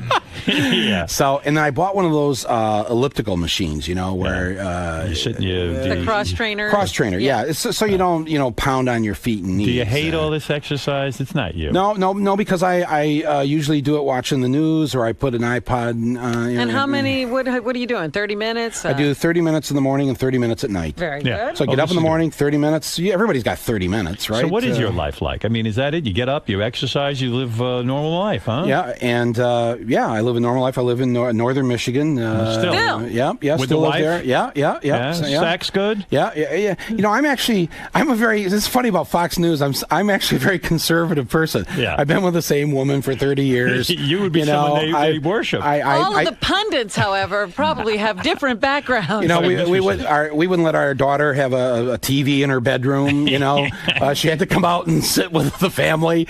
We're very conservative. Family people. Values. Yeah, well, yeah. Oddly enough, I think that's one of those things that was stolen. And in this movie, I never talk religion or any of that. Right. I'm not a proselytizer. It's a very private thing. But in this movie, I go and interview the priest who married my wife and me, and I ask him. I said, "Do you think the current form of capitalism, what is going on in Wall Street now, is a sin?" And he said, "Yes, it is." And it's greed, right? It's greed. Okay. And I went to the next priest, and he said the same thing. And essentially, the Pope has said that this. Jesus was very clear about if you don't help the poor, you're not getting into heaven. And so I talk about this in this movie because it seems like the religious right isn't really following that. No, No, absolutely no. And I feel like they've hijacked Jesus, and so I took an old. But they painted this new movie to be anti-capitalist. The fact of the matter is, you're saying clean up capitalism. That you're okay with it. You think hard work deserves to be paid for, but all the trickery and all of this disguising of making interest and all this stuff, it's being run by guys who are scamming. Right. The and world. Now that they've defined capitalism this way, I'm against that. I'm against a system that doesn't give everyone a fair shot. So where and do right you now, invest your there is money? no fair shot. Where do you invest your money? I don't have a single share of stock in anything. But I don't. what do you? In other words, your last movie I'm- made millions of dollars. I read you made something like $24 million. No, I know that's so crazy. Isn't that no? Oh, I'm a documentary filmmaker. I mean, I do well. But your obviously, films, but no. I do well. I yes, and so you're I'm worth several million dollars. Is that fair to say? No, I wouldn't say that. No, I would wrong. not say. Yeah, that's wrong. Your net worth is over $1 million. Well, probably if you count the value of the house and everything, yeah. All right. Yeah, so where do you invest when you have you must have a few dollars somewhere? Where do you put it? What are the solutions you offer in this film? Do you offer in a solutions? savings account. It's in a savings account. It's in a savings account. And that's what you would tell people to do with their money? Like 1% interest. Can I talk you into investing in a strip club? Are you against that? So. But are there solutions offered in this film, or is it just? Yes. Yeah, okay. But aren't you tempted to put this money?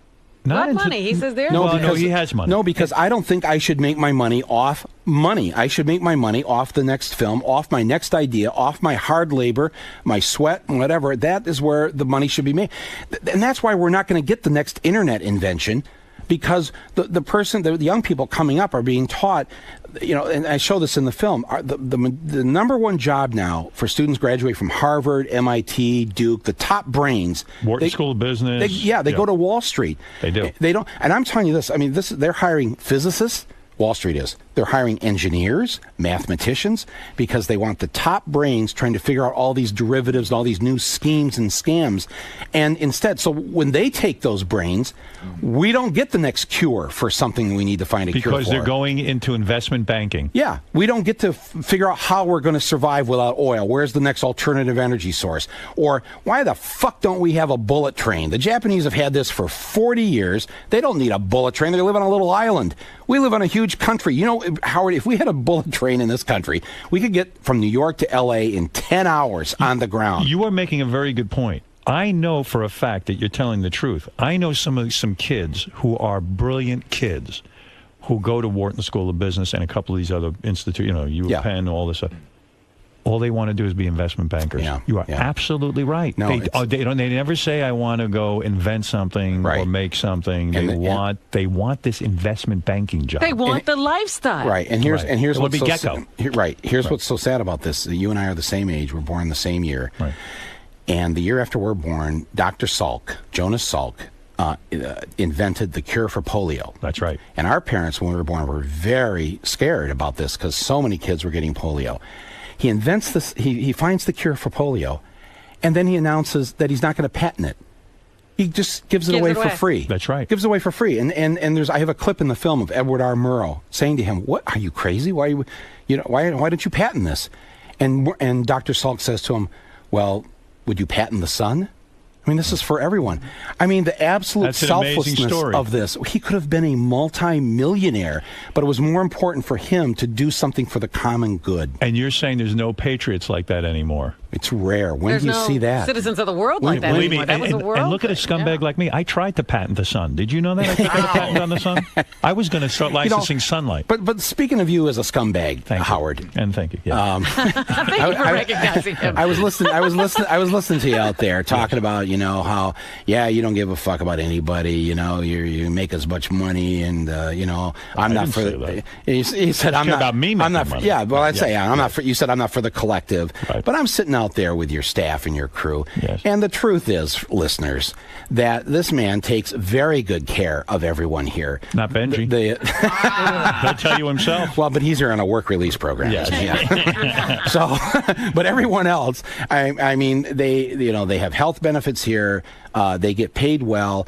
And when the big merger took place between XM and Sirius, how many people from this show got laid off in the merger? None. Not on the show. They're all absolutely. They're all here. So Howard, my I take care of the collective. Socialist friend. Right. You actually are about the people. And here's my guess about you. All right, from having followed you since when I first heard you in Detroit when you were on WWWW. And thank you for being my only listener. Because it was pretty bad. It was pretty dismal. But you got kicked off one show after the other because they would come in here here and say, "What about the advertisers? We're losing advertisers. We're losing money." I didn't care about the money, and you didn't care about the money. No, you didn't. And people haven't seen Howard's, there's a movie on this, or your book and Private Parts. You get the whole thing's laid out right. there. I had you went some right integrity. up against WNBC, owned by RCA at the time, then GE. No, I didn't sell out. I'll give that to myself. Never. And I never said I need the money. I'm gonna, right. Just And so the only reason you have the money now is because me and millions of people make the choice, the free choice of listening to you every morning. And so you have never put a gun in anyone's back and to get them to buy into Sirius Radio. I've never taken anyone to the ticket booth. No, that's true. Buy a ticket. And by the way, I want to say you spoke out about something that I agree with. And I haven't heard many people talk about this except for you and me. When Madonna was adopting this kid, wanted to take this kid out of an orphanage, I still can't understand why people complain about this. In other words, I see a trapped little girl sitting in an orphanage. Parents don't want her. No one wants her. Suddenly Madonna gets interested. Everyone's interested in the kid. But the kid could have died in this orphanage, was probably dying. Right. So she adopted a kid, and the whole world was screaming and yelling. What is that? Why is that? Why would somebody be against someone adopting someone? Because I don't get it. Because she's off the rail. The rail of the last 20 years, Howard, is about me, myself, and I. Right. And that's why I get asked the question, why are you making a movie about this when you're doing well yourself? I get asked this all day long. And I'm saying, well, that question right there reveals what you believe should be the norm, which is if you do well, fuck everybody else. Right. And so here's Madonna, who really doesn't have to do this. No, she doesn't need aggravation. And plus, and forget about the money and everything. I mean, here's a woman who's approaching at that point 50 years old. Right. Who anybody here at 50 want to start a new family? Hell no. It's a lot of work. You're not kidding. And the fact that she would be willing to do that. And then when I saw this abuse that was heaped on her, I just thought, wow, we've become such a cruel people that we can't even recognize good anymore. Yeah, that's how I felt. I can't even see the downside. When I was trying to raise money for Eritrea, there were plenty of people who called in and said, "Hey, we got problems right here." I was like, if you saw the problems in Eritrea, Right. they pale in comparison. Right. Our problems to those people. You have to have some ability to say, even though I'm suffering or struggling, there's somebody who's suffering more than me. And I'm afraid not. Like if we did have somebody say that, like Dr. Salk, who found the cure for cancer. Yeah. And then he went on TV and said, I'm giving this away for free. The pharmaceutical companies can't make any. They'd think he was crazy. They would think he was crazy. That would be the end of him. And because of that, because everybody knows that, nobody wants to be seen as crazy. Right. So there's no incentive for anyone to actually invent the next great thing or find that cure or do what's best for the society. Right. Well, that's why it's big news now when somebody finds a suitcase with $25,000 in it and they turn it in. That makes the news because that's not the norm. Michael Moore's to film just take the money. It's called Capitalism, a love story. It opens today in Los Angeles and New York and October 2nd in theaters everywhere. You want to take a couple of calls? Sure, I would love it. Let's see what happens. Ken, go ahead. You're on the air. I've got a question for you, Michael, but first I just want to thank you. You're probably one of the greatest living patriots out there. And every one of your films is worth revisiting, and I'm proud to own them all. Oh, thank you. How would you, if you can, collectively rate the intelligence and overall engagement of Americans? And as they say in public radio, I'll be happy to take your comments off the air. All right. So how do you rate the average intelligence? Are we stupid as a people? What's going on here? We've had a stupidity sort of enforced upon us. I mean, our school systems suck beyond belief at this point. It's really sad. We don't fund them properly. We don't make it a priority. And we've turned out into the world 40 million functional illiterates now, adults, who cannot read and write above a fourth grade level. There's probably another 40 or 50 million more who can read and write at a fourth grade level, but can't comprehend it. Is that the school's fault or the parents' fault? It's both. It's parents, but the parents. The way I look at it is, our parents weren't like that, but our parents were. I think your dad went to work and was home at 5. Yeah. Your mom didn't have to work. Right. When you were growing up. That's true. Now, both parents have to work. In fact, we have 3 income families now. Both parents and the teenager goes to work, puts the money into the kitty, and people are working longer hours. Nobody's home at 5. Parents get home at 6, 7, 8 o'clock. There's no family dinner. There's no... Maybe society gone. doesn't care, though, in a way, in the sense that, like, I talked to my father about this. My father grew up very poor, this kind of thing. And in fact, education wasn't even coveted, really. Everyone said, go get a job. Right. And he just sort of knew, because society said, hey, if you go to school, you might do well. Right. So he stayed in school against everyone's wishes. But, maybe you're making a point. Like, since we kind of just say money's the thing, so people might even say, well, why go to fucking school? Let's just get right out and start working or something. I don't know. Maybe education's not all that valuable. Right, but they've gotten rid of civics classes. We don't teach democracy anymore, and we are turning out generation after generation of people who are fairly ignorant about what's going on. I have this little thing that's, we're watching daily newspapers die all across the country. Yeah, it's freaky. Another year or two, there may be literally no daily newspaper in print. Not even the New York Times. Not even the New York Times. And the papers are going, geez, why is this happening?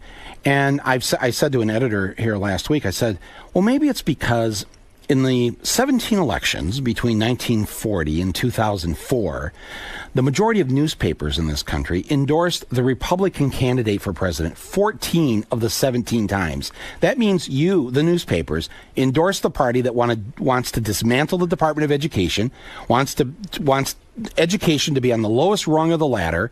You want to bust the teachers union. Is it any wonder then that we now have these 40 million functional illiterates? In other words, your readership can't read your paper. So that's why they've had to dumb. That's why it would be like General Motors saying, let's get rid of driver ed. It's like they've slit their own throats by creating an ignorant public. And they wonder. Well, it sounds like the dumbing is starting from the top then. People don't even see the big picture. All right, That's Ryan, correct. You're on the air with Michael Moore. The new film Capitalism, a Love Story, opens today in Los Angeles and New York. Go ahead. Good morning, Howard. Good morning, Michael. Hey, good morning.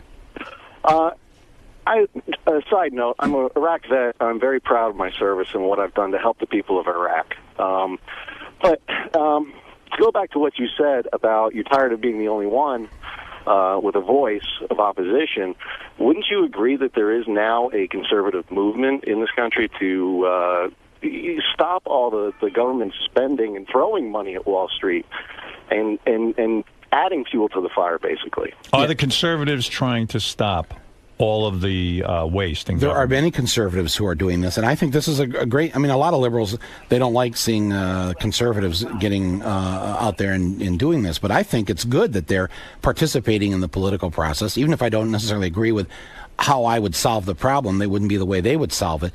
But it's good that people, regardless of their political stripe, realize we're all in the same boat together, and we sink or swim together. Were you for those bailouts? No, no, absolutely not, and not for GM either. I mean, really?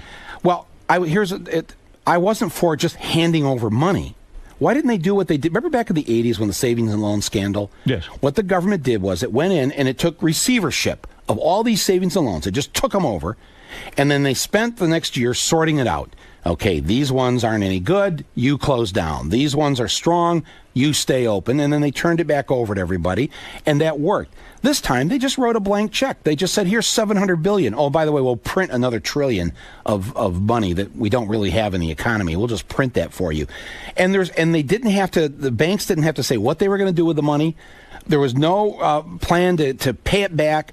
It was just a blank check. And what was so fucked up about this is that these banks, these financial institutions, they lost the people's money. They lost people's 401ks. They lost people's pensions with all their crazy casino betting that they were doing. And then after they lost the money, they say, hey, give us some more money. I mean, every one of us. It's criminal, isn't it? It's criminal. Every one of us has a crazy brother-in-law or uncle in the family that doesn't know how to spend money and keeps coming to you for a loan. And at some point, you got to just cut them off. Right. They're the crazy uncle that came to us for the loan. And we go, oh, sure. In fact, here's a blank check. You fill in the amount. So you agree with a lot of Republicans on this. You're not just one-sided. You absolutely no. And in this film, I go after Democrats who are essentially benefiting nicely from the banking industry. That's right. Chris, go ahead. You're on in Albany. Hey, Mr. Moore. How's it going today? How you doing, sir? I'm doing well, thanks. I just want to say, it really appalls me that people would throw hot coffee in your face and stuff like that. You're trying to tell a good story. I think you do a good job of it. I think you challenge people to think, and I think they're afraid of that. Yeah, I don't get it at all. The same way I don't get Madonna being chastised for trying to adopt a kid who's starving somewhere in the world. Yeah, but once again, there's a lot of redirect and spinning that goes on in the public dialogue today that is absolutely ridiculous. Yeah, I don't get it. Anyway, listen, go see. I'd like to hear. Yes, go ahead. I'd like to hear what that shithead Scott DePace has to say. And I know he's going to insult me and stuff. Well, Scott, who's our director, he doesn't like. He's very into very Rush Limbaugh. No, I know. Yeah, you know him. I've met him here. Yeah, He's not a big fan of yours. No, I know, and you guys are very generous to him how you take him in and give him comfort. Sure, and, why not? I earn it all, Michael. And see, they don't even let him in the studio. It's just a voice. It's a voice from the cage that they keep him in. Yeah, right. You can't let him out. He's like your petting zoo here. He's a tough guy. Well, listen, you're doing great. You're doing great work. We're not doing great, but you're doing You're great. doing great. The country's in a mess. We don't point out anything, but we can turn this around, though. I'm really an optimist You think about so? this. Absolutely, we're Americans. Come on. You don't think it's the end of our era? No, it doesn't have to be. And I think we could be great again. You absolutely. think we could be the number one? But let's be great for all the right things. Like you mentioned in Africa there's 1 billion people today who don't have clean drinking water. Right. We could help them. With 2 months of spending of the Iraq War, we could dig enough wells to provide clean drinking water for virtually all the people who don't have it. And what I'd like to do is have us dig those wells, and then I want a plaque put on every well throughout the third world. God bless America. Brought to you by your friends of the United States of America. And that would probably prevent a lot of wars in the future. If a poor kid growing up in the third world sees that plaque and knows that his little sister got to live and the family got to thrive simply because they could drink water. This man is correct. I'm going to tell you something. I'll tell you how that works. My father grew up poor, and the Salvation Army used to help him out. When I was a little kid growing up, my father would always donate something to Salvation Army. So I didn't know what Salvation Army meant, but I knew it was good because my father said they helped me when I was poor and I had nothing. So as I was a teenager, I used to stand out there, ring the bell, dress up in a Santa Claus outfit. Can you imagine you me? Were that guy? Yeah, it was me. And I'd sit there. Gawky Santa. Yeah, Gawky Santa, they called me. A Jewish Santa. Jewish Santa. Big Jewy nose, a whole thing. They said, that's the dark Jewiest hair Santa. coming out from under the red cap. They say, I've never seen such a Jewy Santa. And when who did knew? Santa become Jewish? They called me Santa Hebe. It was so disgraceful, the anti-Semitism. But anyway, so I would stand there with the Salvation Army and ring the bell, collect the money, and give it to the Salvation Army. And, to this day, I love the Salvation Army. About them, yes. And so when Michael Moore says, if you built these water things in Africa where people have no water, they brought to you by your friends in America, you would have such goodwill. We had that at That's how the Taliban does. We did have that. We had that at one time. We rebuilt Europe after the war. And we were so loved. That's right, we were. And in fact, and I show in this film, after Roosevelt died, his people in his administration went over to Europe and they rewrote the constitutions for Germany and Italy, and then they went to Japan. And in the constitutions in Germany, they put in things like everybody has a right to health care. Everybody has a right to join a union if they want. Everybody has in Italy, they had a amendment in there in 1947. Women have equal rights. We still don't have that in our Constitution. Right. I mean, but we did this. It all filters down. Yes, but we deserve this for ourselves. We do. We should treat each other better, and I think when we treat the world better too, we're going to be loved again. And I do believe, Howard, we can come out of this mess that we're in, but we just have to have that resolve to we're in this together, and let's have a system where the few don't benefit at the expense of the many. And if we had democracy in our economy, it's a tricky thing. We think, listen, you've pointed out some things about how scary this is, that these financial guys, we take our money, we try to get in the game, we try to invest in stocks, we get sucked into this thinking, wow, I might get some interest on the money I earn. I can stay ahead of the economy. So we all get sucked into this, don't we? I mean, we think it's a good thing, but we don't know what the average average guy never played the stock market. He was the guy who put his money in the bank bank, and his retirement came from whatever he could save. And it was a major push by the government and industry to say, hey, there's something called a 401k. That's right. You remember, everybody should be in the stock market. Those did not exist. Yeah. Before 1980, they didn't exist. When you and I were growing up, your dad, my dad, whatever they put into their pension plan was called a defined pension plan. It means it couldn't be touched, couldn't be gambled with.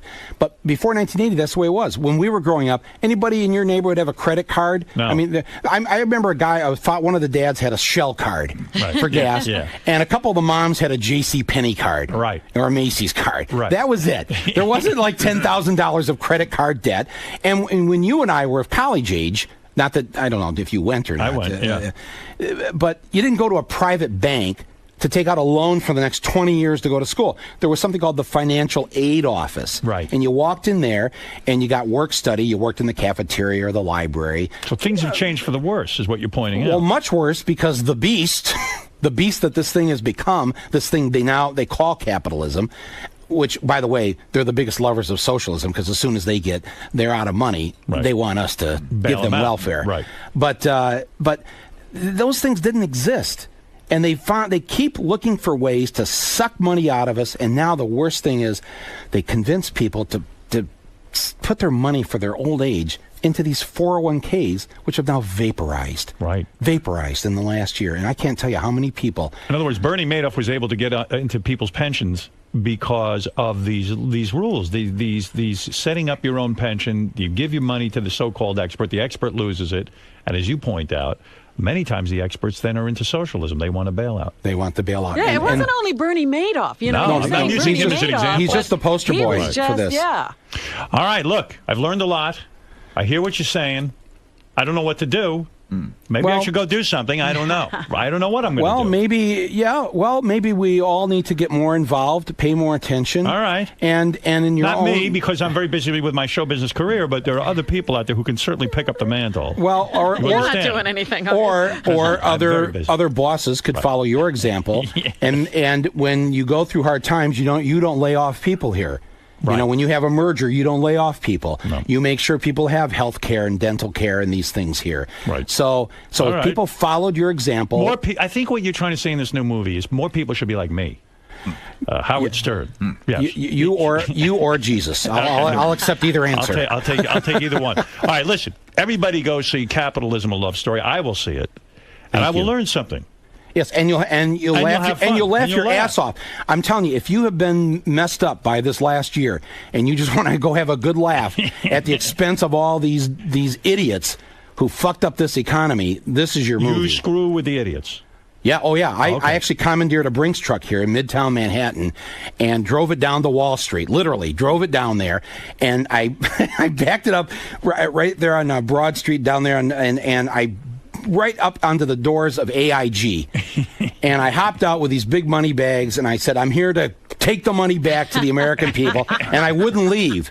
And then I tried to do a citizen's arrest of the chairman of both Goldman Sachs and AIG. How'd that go? And not well. The police, the real police showed up. And as soon as they showed up, I said, oh, good. I'm glad you're here, because I didn't really want to do this. Would you go upstairs and arrest these bastards? And they wouldn't make a citizen's arrest? Well, no. What happened was I then went outside and I took this crime scene tape, the yellow crime scene tape, and I went and I wrapped the entire New York Stock Exchange with it. And the cops come out and they're going, and I'm thinking, oh shit, man, they're going to take me down, for sure. No matter how many special forces guys I got with me, I'm going down for this. And there's the cops getting close to me, and my, the camera's behind my head, and so they can't see what I'm saying. I say to the cops, hey guys, listen, it's okay. I'm just doing this for comedy. I'll be out of here in a second. I'll clean up the mess. In a way, and the cop says to me, it's okay, Mike. These guys inside this building, they've stolen $1 billion of our New York City police pension fund. He was for you. You just stay as long as you want. Yeah. And in a way, aren't you the original Sacha Baron Cohen? You're going around doing these stunts and putting a camera on it and, carrying on. There is humor in this. No, there's a lot of humor. Right. And well, there you go. So, you'll have a great time at this movie. It's no boring economics lesson. It's one for the average working Joe out there. Well, I love seeing you. I'm glad when you drop by. It's a lot of fun. I know it is. Thanks so much, Howard. I'm Capitalism: A Love Story. Here. All right, we'll go see it. great interview, by the way. You were great today. Oh, thanks. Really great. Yeah, no, it was a lot of fun. Yeah. Michael, how'd it go in there today? Yeah, it's great. It was great. They've all signed up for the Communist Party, and all of you are getting a big wage increase starting on Friday. So, congratulations. Now, what do you like about doing Howard's show? It's got to be very different than everything else. Yeah, you're completely relaxed. You can be yourself. There's no rush to commercial break. There's no boss somewhere, making the host nervous because you're saying something. How many shows will I be on this week where I could make that statement? Probably none, right? Other than Martha Stewart. That's the only one I can think of. And I'll be on her later today. But I think I have to clean up my language a little bit. So you had a good time today? Had a great time. Great. Thanks for stopping by. All right, thank you. Bye-bye. Without investment, you wouldn't be able to make your movies, right? Really? You think if I was in France, I wouldn't be able to make my movies, or Sweden, or They don't have a stock market there? They don't have... Actually, no, what they do have is they have a film fund for independent filmmakers and documentary filmmakers. And instead of there being one Michael Moore, there'd be 500 Michael Moores. And I like that system better than just than me on top of the heap. I like capitalism. I'm happy. No, because you want to do well. Yeah. But you do well because you're here every morning. Yeah. At 4 in the morning. I'm not saying, but just because someone's an investment banker doesn't mean that they're not working for their money. What are they creating for the society that make it better for us? Well, do you think entertainers? Let me ask you this. What are they doing? Yeah. Well, do you think entertainers are overpaid? Well, I think that they are able to... For the amount of work that they do. It's not about for the amount of work, it's the amount of money they generate. If somebody... That's why the same thing with sports guys. They're paid all this money. Well, yeah, without them, the owners wouldn't be making millions and billions. So, yes, the football player does you're deserve just always a piece of against the big guy, though. You're always... A lot of these teams don't make a lot of money. The owners don't make a lot. Oh, and you're talking about the NFL? Yeah. It's actually one of the best leagues in... Baseball. How about baseball? Baseball? Well, the problem with baseball, and probably hockey, too, is that they've allowed too many teams. They've depleted the talent pool. And so you don't have, but why are they doing it? Because they want to get into the next market. Get into the next market. They don't care. Our team will suck here, but the Yankees will come to town 3 times a year and we'll be okay. Do you want to break this up? Well, Scott was telling me how he's going to collect $150,000. Oh, well, have you ever answered that Michael Moore, the 51 deceits or whatever? And because I know some of them to be true.